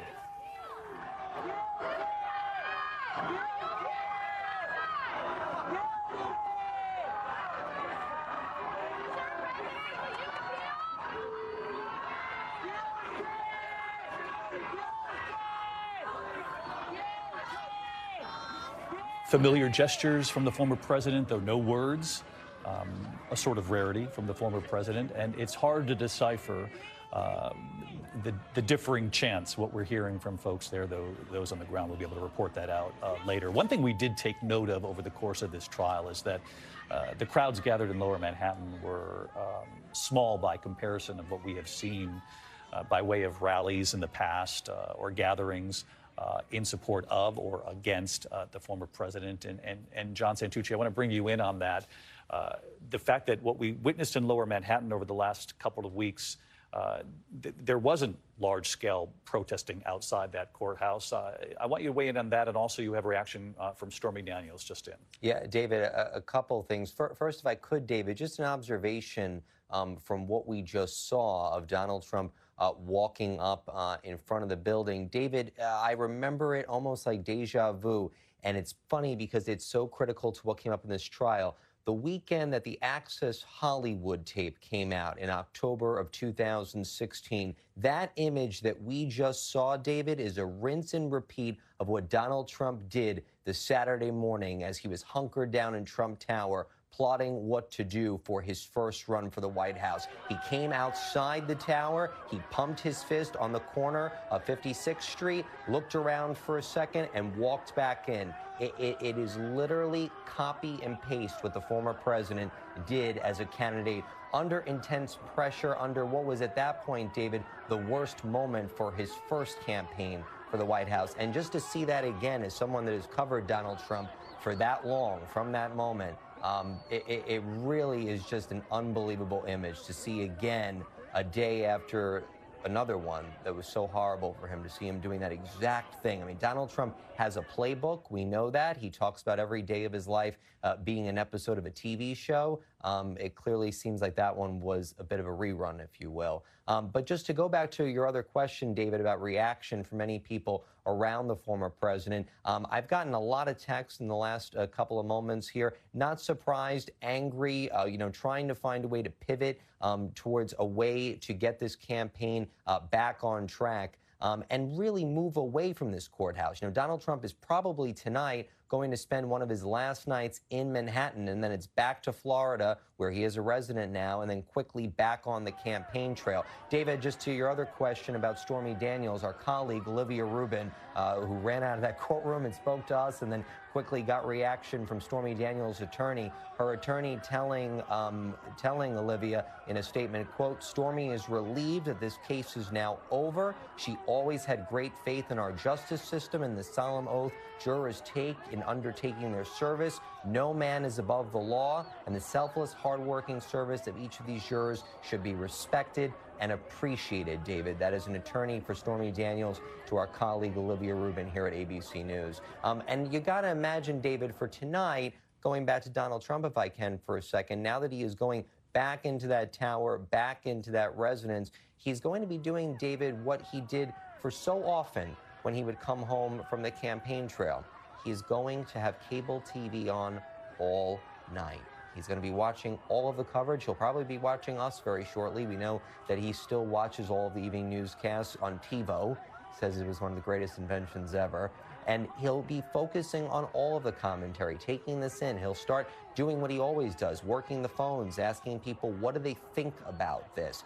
It is going to be very hard for people to tell him much of this is good, because as we've talked about repeatedly, and you mentioned this earlier, David, and it's a great point and an important one, Donald Trump is obsessed with two sets of numbers: ratings. He was always focused on TV ratings, and poll numbers. And we know that those polling numbers that have shown that if there was a conviction in this case, it could impact a small but important swath of voters. That is something he's going to be asking people when he starts doing the phone calls tonight. How many voters do you think? Could this be a problem? I want to bring in Rachel Scott, who covers the race for president, on that point. John, thank you. Stick with us here. Rachel, just looking at these numbers here, the latest ABC News Ipsos poll, 20% of Donald Trump supporters said they would reconsider or withdraw their support for him if he were convicted in the New York case. Now, of course, it's still early on. The numbers in these polls have showed, considerable movement back and forth, but within a range, which I always find fascinating this far out. This race is very close in this country. It's very close in the key battlegrounds, which we all know. The Electoral College is what decides these presidential races. But inside the campaign, they have got to be concerned about the potential if these numbers hold, because 20% of supporters who might reconsider changing who they would vote for could be just enough to make the difference in an election that's 1 or 2 points, at least nationally.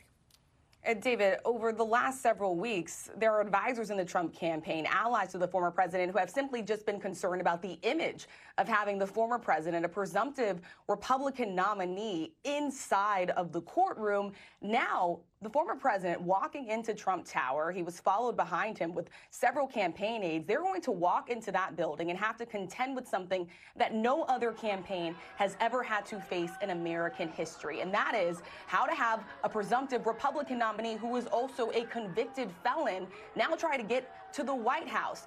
We have seen the former president bounce from the campaign trail back to the trial and the courtroom back to the campaign trail.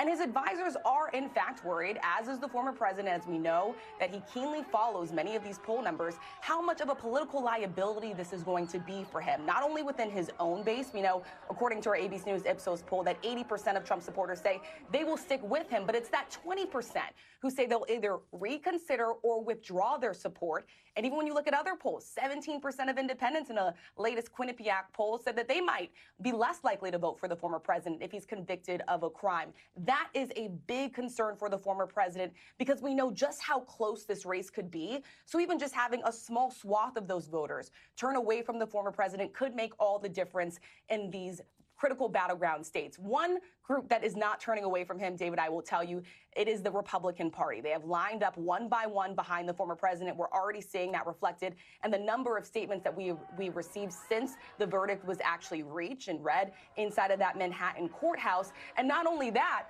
we saw something, too, that was pretty unprecedented, David. We saw a number of Republicans line up behind the former president at that Manhattan courthouse, including the second in line to the presidency, the Speaker of the House, David. They are standing by him as he goes through this. You talk about the Speaker of the House, Mike Johnson, and as you know, he was in that courtroom. In recent days, there has been, Johnson Tucci alluded to this earlier, a sort of tally of who showed up in that courtroom to show their political support of Donald Trump, who within the Republican Party, Speaker Johnson, among them. And we know that politically up on the Hill, Speaker Johnson has tried to move forward certain issues that Donald Trump was putting pressure on Republicans not to move forward with. But on this particular point, they sort of cleared the deck. Speaker Johnson, in a show of political unity, showed up at that courthouse here in New York.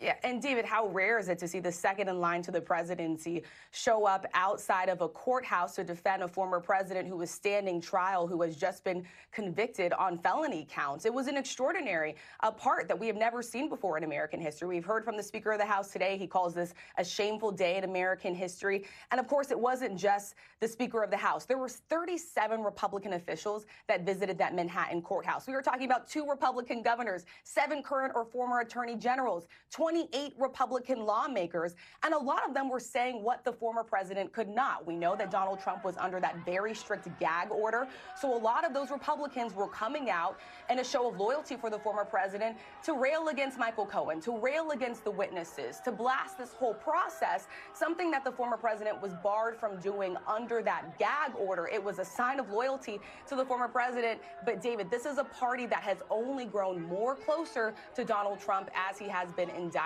and now as he has been convicted.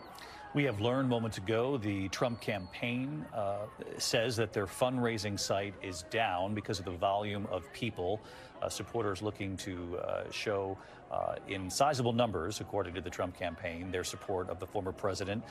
And the former president posting himself, Rachel, on Truth Social. Yeah, just moments ago, as the former president was making his way there to Trump Tower, he did post on Truth Social. He called this a disgrace. He claims that he is innocent. He says, "We'll keep fighting. We'll fight to the end," ending that statement by saying the real verdict is going to be November 5th by the people. And it certainly will, David. It will certainly be up to the people of the United States to decide whether or not they want to put former President Donald Trump back in the White House. Rachel Scott, our thanks to you as well this afternoon. Of course, these polls don't indicate that if they change their mind on Donald Trump because of a conviction, that they would necessarily vote for President Biden instead. But certainly a question moving forward in the polling will be whether or not certain voters in this country can stomach, if you will, voting for a convicted felon, and for those whom it makes no difference at all. That's going to be a question certainly asked of voters with greater intensity now that it is a reality. 34 felony counts late this afternoon here in New York. The former president found guilty on all counts in the hush money case involving the payment to Stormy Daniels, that payment made by Michael Cohen, Donald Trump's, handpicked for many years, fixer and lawyer. Cohen testifying that he took out a home equity loan to pay Stormy Daniels, and prosecution made the case that it was not just Michael Cohen here, that this was a concerted effort along with David Pecker, former publisher at the National Enquirer, to try to catch and kill, if you will, certain stories that might be damaging to then President Trump's as a candidate campaign leading up to the 2016 election. Again, as we know from jury instructions from Judge Juan Merchan here in New York, he told them repeatedly that they could not convict based solely on the testimony of Michael Cohen, that they must look at the totality of the evidence here. 6:27 here in the East. World News Tonight coming up in just moments. Our entire team standing by. These are images just moments ago, Fifth Avenue. The former president making familiar gestures that we have seen politically for many years now to the crowd gathered. The chants from the crowd, people chanting, most likely, if it's New York City, and we know New York well, with both viewpoints. And certainly we heard and saw that downtown, although the size and scope of the crowd downtown was much smaller than what we have seen along the way, certainly at political rallies and other moments of support or demonstrations against, really at both kinds of demonstrations. What we saw at the courthouse in Lower Manhattan wasn't what we have seen certainly in recent years. Dan Abrams, a final thought from you as Judge Juan Merchan, as you say, will rely on suggestions from a probation officer, sort of extraordinary to wrap your head around this, that the former president of the United States, like any other convicted felon, will have to sit across from a probation officer, be asked several questions, and then that officer will suggest to Judge Merchan where to go from there. Right. The probation department will make a recommendation, but I think in this case, the judge is going to kind of do this one on his own. Yeah. You know, in a typical case, you need some advice from the probation department. You need to interview. You need to learn about the defendant. They provide a whole list of information, et cetera, about the person. That's supposed to help inform the judge's sentence. Here, the judge knows a lot about Donald Trump. I'm not sure he's going to need a lot of assistance from the probation department. Not sure that he's going to rely one way or the other on that. But there's a huge range here of possibilities in terms of a sentence. You're talking about anything from no jail time at all to up to 4 years in prison. No one expects anything like the top end. The question really just becomes any jail time at all. And as you and I have talked about repeatedly, I think that's unlikely. And it's not 4 years for each felony count. It's 4 years over the course of all these counts. Right. I mean, it's concurrent. It could, in theory, be 4 years, but it's not. Yeah, that's just correct. That's not a practical reality in this case, based on these particular crimes. We will wait to see, and as you suggest, I certainly believe that is the case. Judge Juan Merchan certainly will be likely coming up with whatever decision he comes up with, mostly on his own. And he's had some time to think about this, certainly the potential that he would have to come up with a sentence for a former president of the United States who late today was found guilty on 34 felony counts in a New York courtroom. Again, the former president, Donald Trump, back at Trump Tower tonight, deciding what his next move will be as he continues in this race for president. World News Tonight begins right now. This has been a special report from ABC News.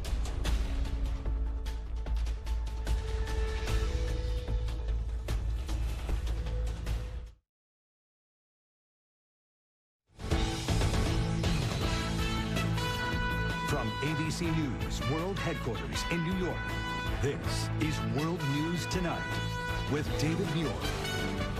Good evening again, everyone. For those of you who have been joining us for our ABC News live coverage, we now join the entire nation with World News Tonight on this Thursday night, a special edition here as we begin with the breaking news. A stunning moment in American history. Donald Trump, the former president of the United States, found guilty on 34 felony counts. The first former president of the United States convicted on criminal charges. The dramatic turn in the courtroom, the judge signaling he would excuse the jurors for the day. You could see the former president actually joking with his attorney at that point, and then jurors telling the judge that they had, in fact, reached a verdict. Whiplash in the courtroom, a sudden change in temperature when the former president realized he was about to learn his fate. They deliberated nearly 10 hours over the course of 2 days. Short time ago, Donald Trump returning to Trump Tower right here on Fifth Avenue in Manhattan after his conviction, pumping his fist, waving at the cheering crowd. Back in court, the former president sitting stone-faced as each of the charges was read one by one guilty on all 34 counts. The former president shaking his head at times.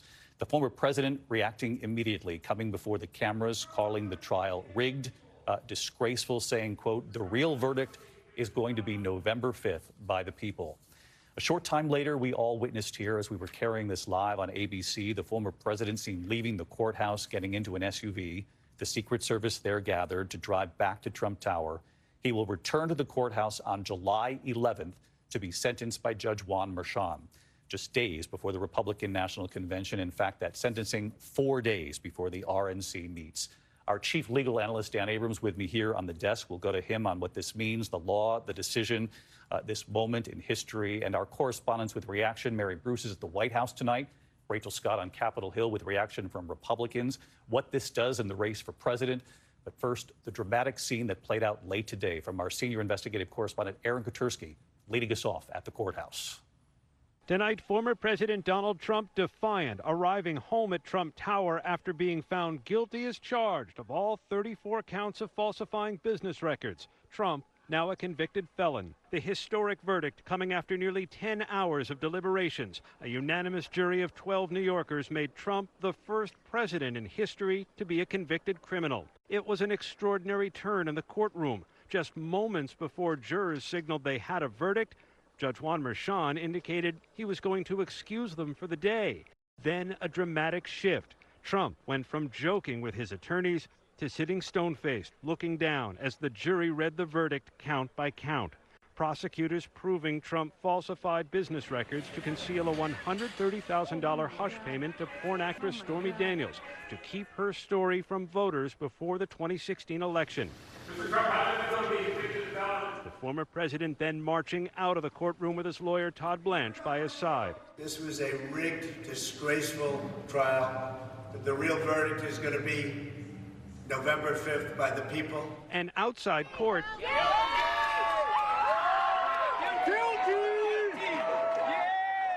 cheers could be heard in the crowd as news of Trump's conviction spread. Guilty! Yeah, man! The trial lasting 7 weeks, 22 witnesses taking the stand, including Trump's former fixer and lawyer Michael Cohen, who Trump's defense team called the greatest liar of all time. Cohen late today releasing a statement saying today is an important day for accountability and the rule of law. While it has been a difficult journey for me and my family, the truth always matters. And Stormy Daniels in a statement tonight saying no man is above the law. Trump seen leaving the courtroom late today, getting into his SUV, surrounded by security. Judge Juan Merchan thanked the jury for their handling of a very stressful and difficult task, saying, "You're excused," with the gratitude of the court. Court dismissed. The sentencing date for Donald Trump, July 11th, just 4 days before the Republican National Convention. All right, so let's get to Aaron Katersky, our chief investigative correspondent, live outside the courthouse again tonight. And Aaron, as we were on the air, you reported on this extraordinary shift in temperature in that courtroom. Judge Juan Merchan at first indicated that jurors would be going home for the day, that this would sort of bleed into a third day of deliberations, which ostensibly would be a good sign for the defense team, a good sign for the former president that they had not come to a unanimous decision here. Suddenly, the judge then getting a note from the jury that they had reached their verdict. Can you describe the shift in tone, the sort of whiplash in that courtroom, and certainly what that must have been like for the defense table? It was really incredible to watch former President Trump joking with his defense attorney, Todd Blanche. At one point, the defense attorney keeled over and laughing, nearly hitting his head on the defense table. He was laughing so hard. Prosecutors, too, sharing pleasantries, laughing with one another. And when the judge returned to the bench saying, "We're not going home because the jury has reached a verdict," the mood in the room instantly shifted. Everything became much more rigid. Court officers flowed into the room. There was not a sound from the crowd until the jury walked in and rendered its historic verdict, David. Aaron Katersky leading us off here tonight. Aaron, our thanks to you as always. I want to bring in our chief legal analyst, Dan Abrams. And Dan, you and I were talking 2 days of deliberations. We know the judge instructed this jury to make sure you cannot come up with a verdict here, guilty or not guilty, based solely on the testimony of Michael Cohen. You must look at the totality of the evidence. There must be corroborating evidence. They asked about David Pecker's testimony from the National Enquirer to be reread to them, along with other things. And then they came up with their decision, their unanimous verdict, guilty on all 34 counts at the end of day 2. What did that signal to you? That they clearly believed the corroborating evidence, right? It can't just be about Michael Cohen. So it means that when they were asking to have that testimony reread of David Pecker, they wanted to be reminded, what exactly did he say? In particular, about how this scheme started. According to the prosecutors, this starts in 2015, not in 2016. That's when the effort begins in a meeting with David Pecker, Michael Cohen, and Donald Trump, discussing how to find potentially negative stories about Donald Trump and make sure that they don't see the light of day. Prosecutors made it clear in their closing arguments that that was the beginning of this. When they asked to have that read back, that meant at the least they were following the prosecutor's roadmap. A couple of quick follow-up questions for you. From a legal perspective, being a convicted felon means nothing in the race for president. He moves forward. Correct. He can run for president, no question, and he can even vote based on the fact that he's a Florida resident, the conviction's in New York. Florida law says they defer back to the state where it happened. That would mean New York, and in New York, the only way you can't vote is if you're actually serving time as a felon. Last question, and I think about the viewers at home on this one. We know Judge Juan Merchan is planning a sentencing at this point for July 11th, I believe, which is 4 days before the Republican National Convention. I know legal observers, including you, do not believe any time behind bars is likely here. But what is Judge Merchan, do you think? What's the scope of what we could see here? It could be anything from no time to up to 4 years. And even if it's no time, the question becomes, are there nuances, right? Could it be home confinement? Could there be probation? Could there be community service? So the judge has enormous discretion here, but most people believe because it's a low-level felony, it will be on the very low end of that. So we will witness as a country here a convicted felon who is sentenced by a judge to, you know, as you say, potentially home confinement or community service or whatever the judge decides. And that person's still running for president. Right. And remember, that doesn't mean he's actually serving the sentence immediately after the sentencing. They could actually delay that as they appeal it and potentially not have to serve the sentence until after the election. Okay. Dan Abrams, who's been with us all afternoon. Dan, thank you as always. I want to get right to our investigative reporter, Olivia Rubin, who has been in that courtroom and also in the overflow room. As we know here in New York, no cameras in court, so we have relied on Olivia and our team inside the courthouse every single day, able to watch themselves as this plays out. And Olivia, you were on the air with me earlier. I thought the dynamic that you described of jurors walking into that room was extraordinary. We'll have to find out in the days and weeks to come if this was something they talked about, whether the foreperson or perhaps the two attorneys who were members of that jury said this is the way we're going to present ourselves. But you described them walking in almost single file, bringing no drama, no emotion, their heads down, very little interaction or even looking at the former president. Exactly, and Donald Trump, David, as well, stone-faced and motionless, as we have seen for so much of this trial. Hardly any reaction from him, almost detached from the proceedings with the occasional head nod. And of course, after this was all over, what we saw every single day, the jury getting up and filing out of the courtroom in that single file line, just inches away from the former president after they had just delivered his fate in their hands, and many of them looking down, Donald Trump watching, many of them looking at the floor. And Olivia, our team reporting here that as the counts were read, you know, count 1 guilty, count 2 guilty, and down the list, that Donald Trump's reaction at one point, he began to shake his head, but then simply stopped as the number of guilty verdicts rendered on multiple counts here continued to grow. It appeared at count 4 is when he shook his head. It is the reaction we have seen from Donald Trump so many times. Then, of course, before he left the courtroom, David, Donald Trump standing and adjusting his jacket, looking nervously around the room and making his way out for the last time, David.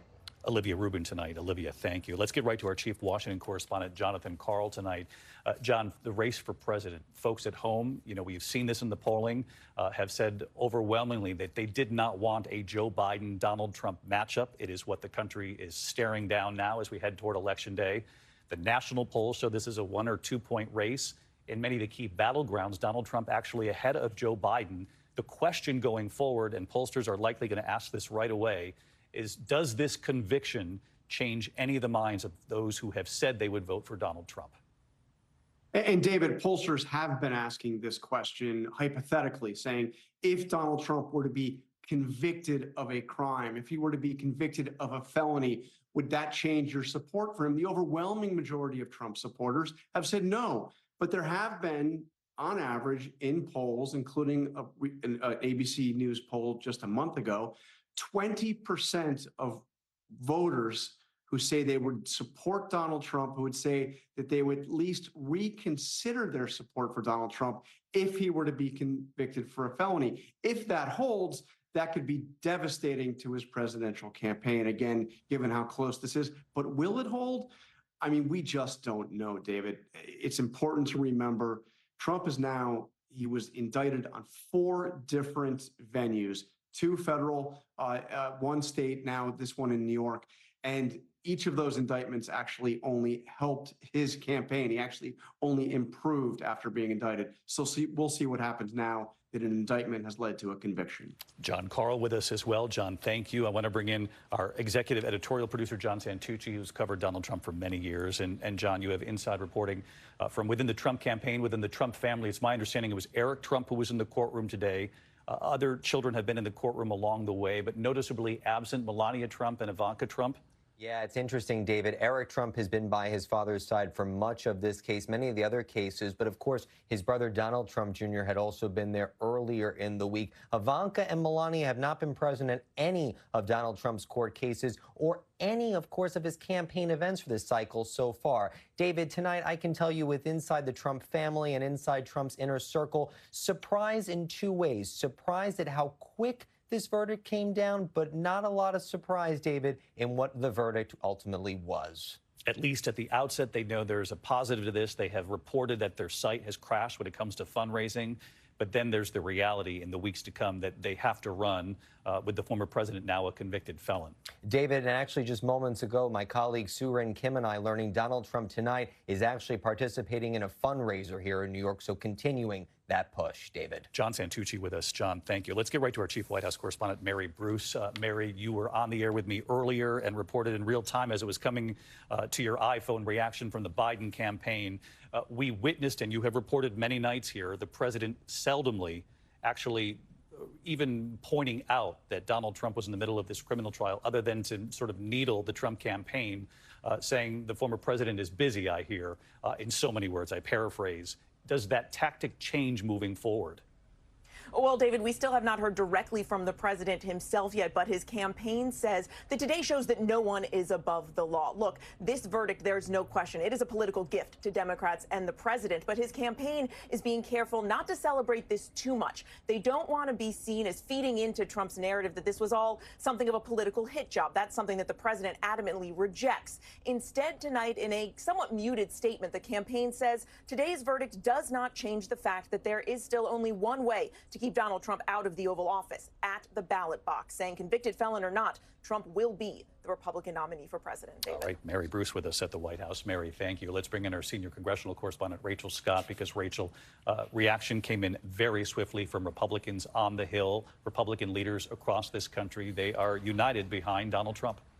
United behind the former president, David, after this verdict today. The Speaker of the House, Mike Johnson, calling today a shameful day, calling this a political exercise, not a legal one. Johnson, of course, one of 37 Republican officials that visited that Manhattan courthouse to show their support for the former president. Even Trump's former rivals, including Florida Governor Ron DeSantis, who once said that Trump's indictment sucked the oxygen out of the Republican primary, tonight blasting this verdict. The bottom line, David, this is a Republican Party that has only grown more closer to Donald Trump, even after today's guilty verdict, David. Rachel Scott in Washington. Rachel, thank you. And of course, we have just learned that the New York City District Attorney Alvin Bragg is going to address the cameras just moments from now. Reaction coming in from downtown Manhattan, where the courthouse is. We'll take you live to that in a moment. But we're going to continue here with the other news of the day. There has been an historic reversal from the White House as we move forward here with the other news of the day. The Biden administration giving Ukraine permission to strike inside Russia with American-made weapons for the first time. So let's turn to Martha Raddatz tonight with late reporting. Tonight, with the Russian assault on Ukraine's second largest city, Kharkiv, intensifying, the Biden administration has made a major reversal, allowing U.S. supplied weapons to be fired inside Russia. For years, the administration balked at the idea, fearing a strike on Russia itself with U.S.-made weapons could draw the U.S. into direct conflict with Russia. U.S. officials insisting tonight the U.S. weapons will be used only to strike Russian military sites that are being used to launch weapons into Kharkiv. More than a dozen other Western countries have also approved weapons being used inside Russia. But Vladimir Putin already with a threatening response, calling it an escalation, another step towards a serious conflict in Europe and around the globe.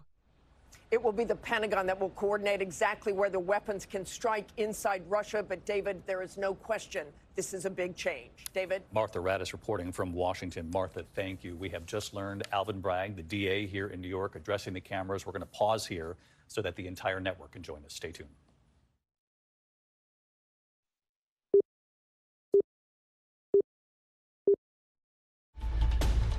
This is an ABC News special report. Now reporting, David Muir. Good evening again, everyone. I'm David Muir in New York. For those of you here in the East already watching World News Tonight, we now join the rest of the country as we listen in on Alvin Bragg, the Manhattan District Attorney. Of course, prosecutors winning their case against the former president of the United States late today, getting guilty verdicts on all 34 felony counts. Let's listen to Alvin Bragg. Good evening. First and foremost, I want to thank the jury for its service. Jurors perform a fundamental civic duty. Their service is literally the cornerstone of our judicial system. We should all be thankful for the careful attention that this jury paid to the evidence and the law and their time and commitment over these past several weeks. 12 everyday New Yorkers, and of course, our alternates, heard testimony from 22 witnesses, including former and current employees of the defendant, media executives, book publishers, custodians of records, and others. They reviewed call logs, text messages, and emails. They heard recordings. They saw checks and invoices, bank statements, and calendar appointments. This type of white-collar prosecution is core to what we do at the Manhattan District Attorney's Office. In the 1930s, District Attorney Thomas Dewey ushered in the era of the modern, independent professional prosecutor. For now nearly 90 years, dedicated professionals in this office have built upon that fine tradition. A major part of our practice during that nearly 90 years has been public integrity work, including cases involving jurists, local and state electeds, public servants, and others. I want to thank this phenomenal prosecution team, embodying the finest traditions of this office. DA Alvin Bragg thanking the team behind him, the prosecutors who won this case, but primarily opening by thanking the 12 everyday New Yorkers, in his words, who served in this case. Alvin Bragg here in New York. For those of you watching World News, we'll have more on this harrowing scene in New York City, a machete attack in Times Square. That's coming up in a moment. And for the rest of the country, we'll see you a little later for World News. This has been a special report from ABC News.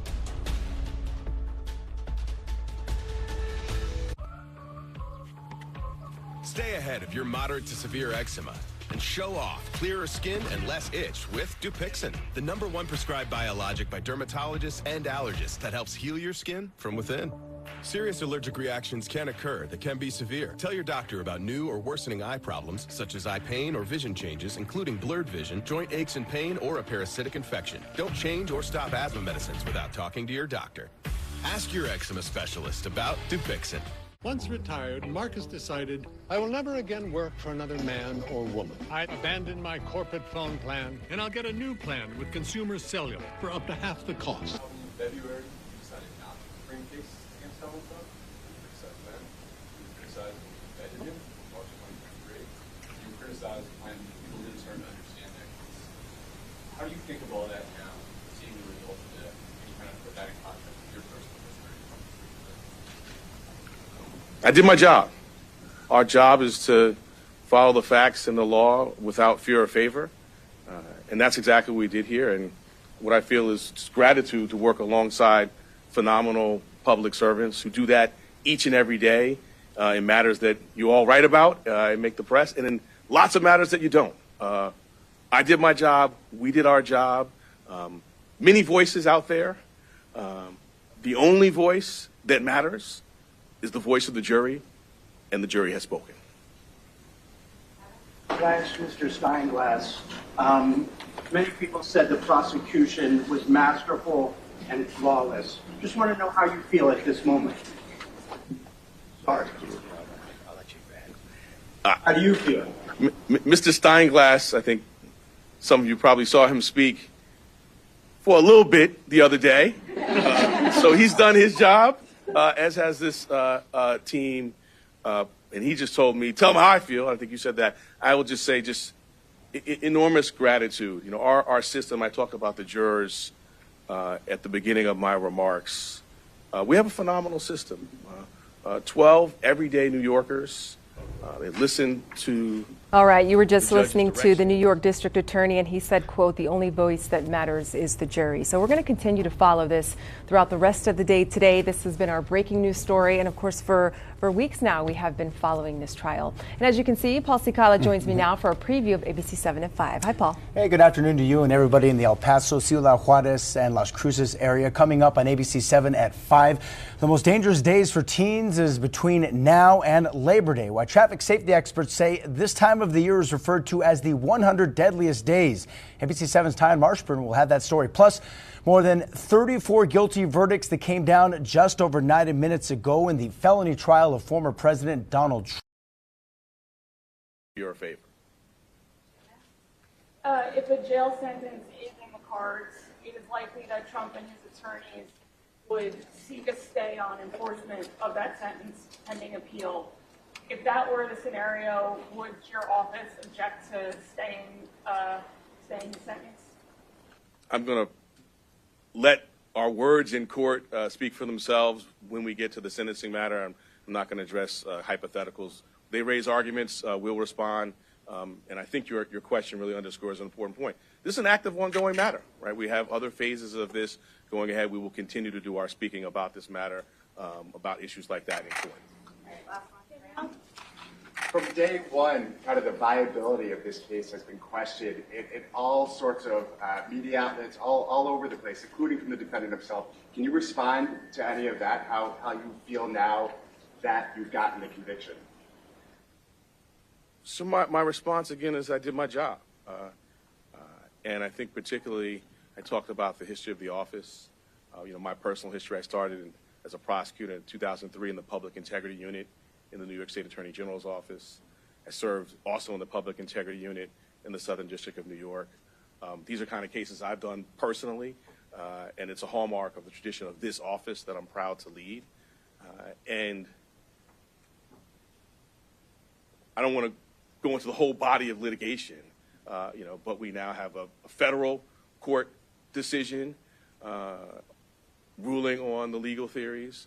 We had a state court decision on the omnibus motions.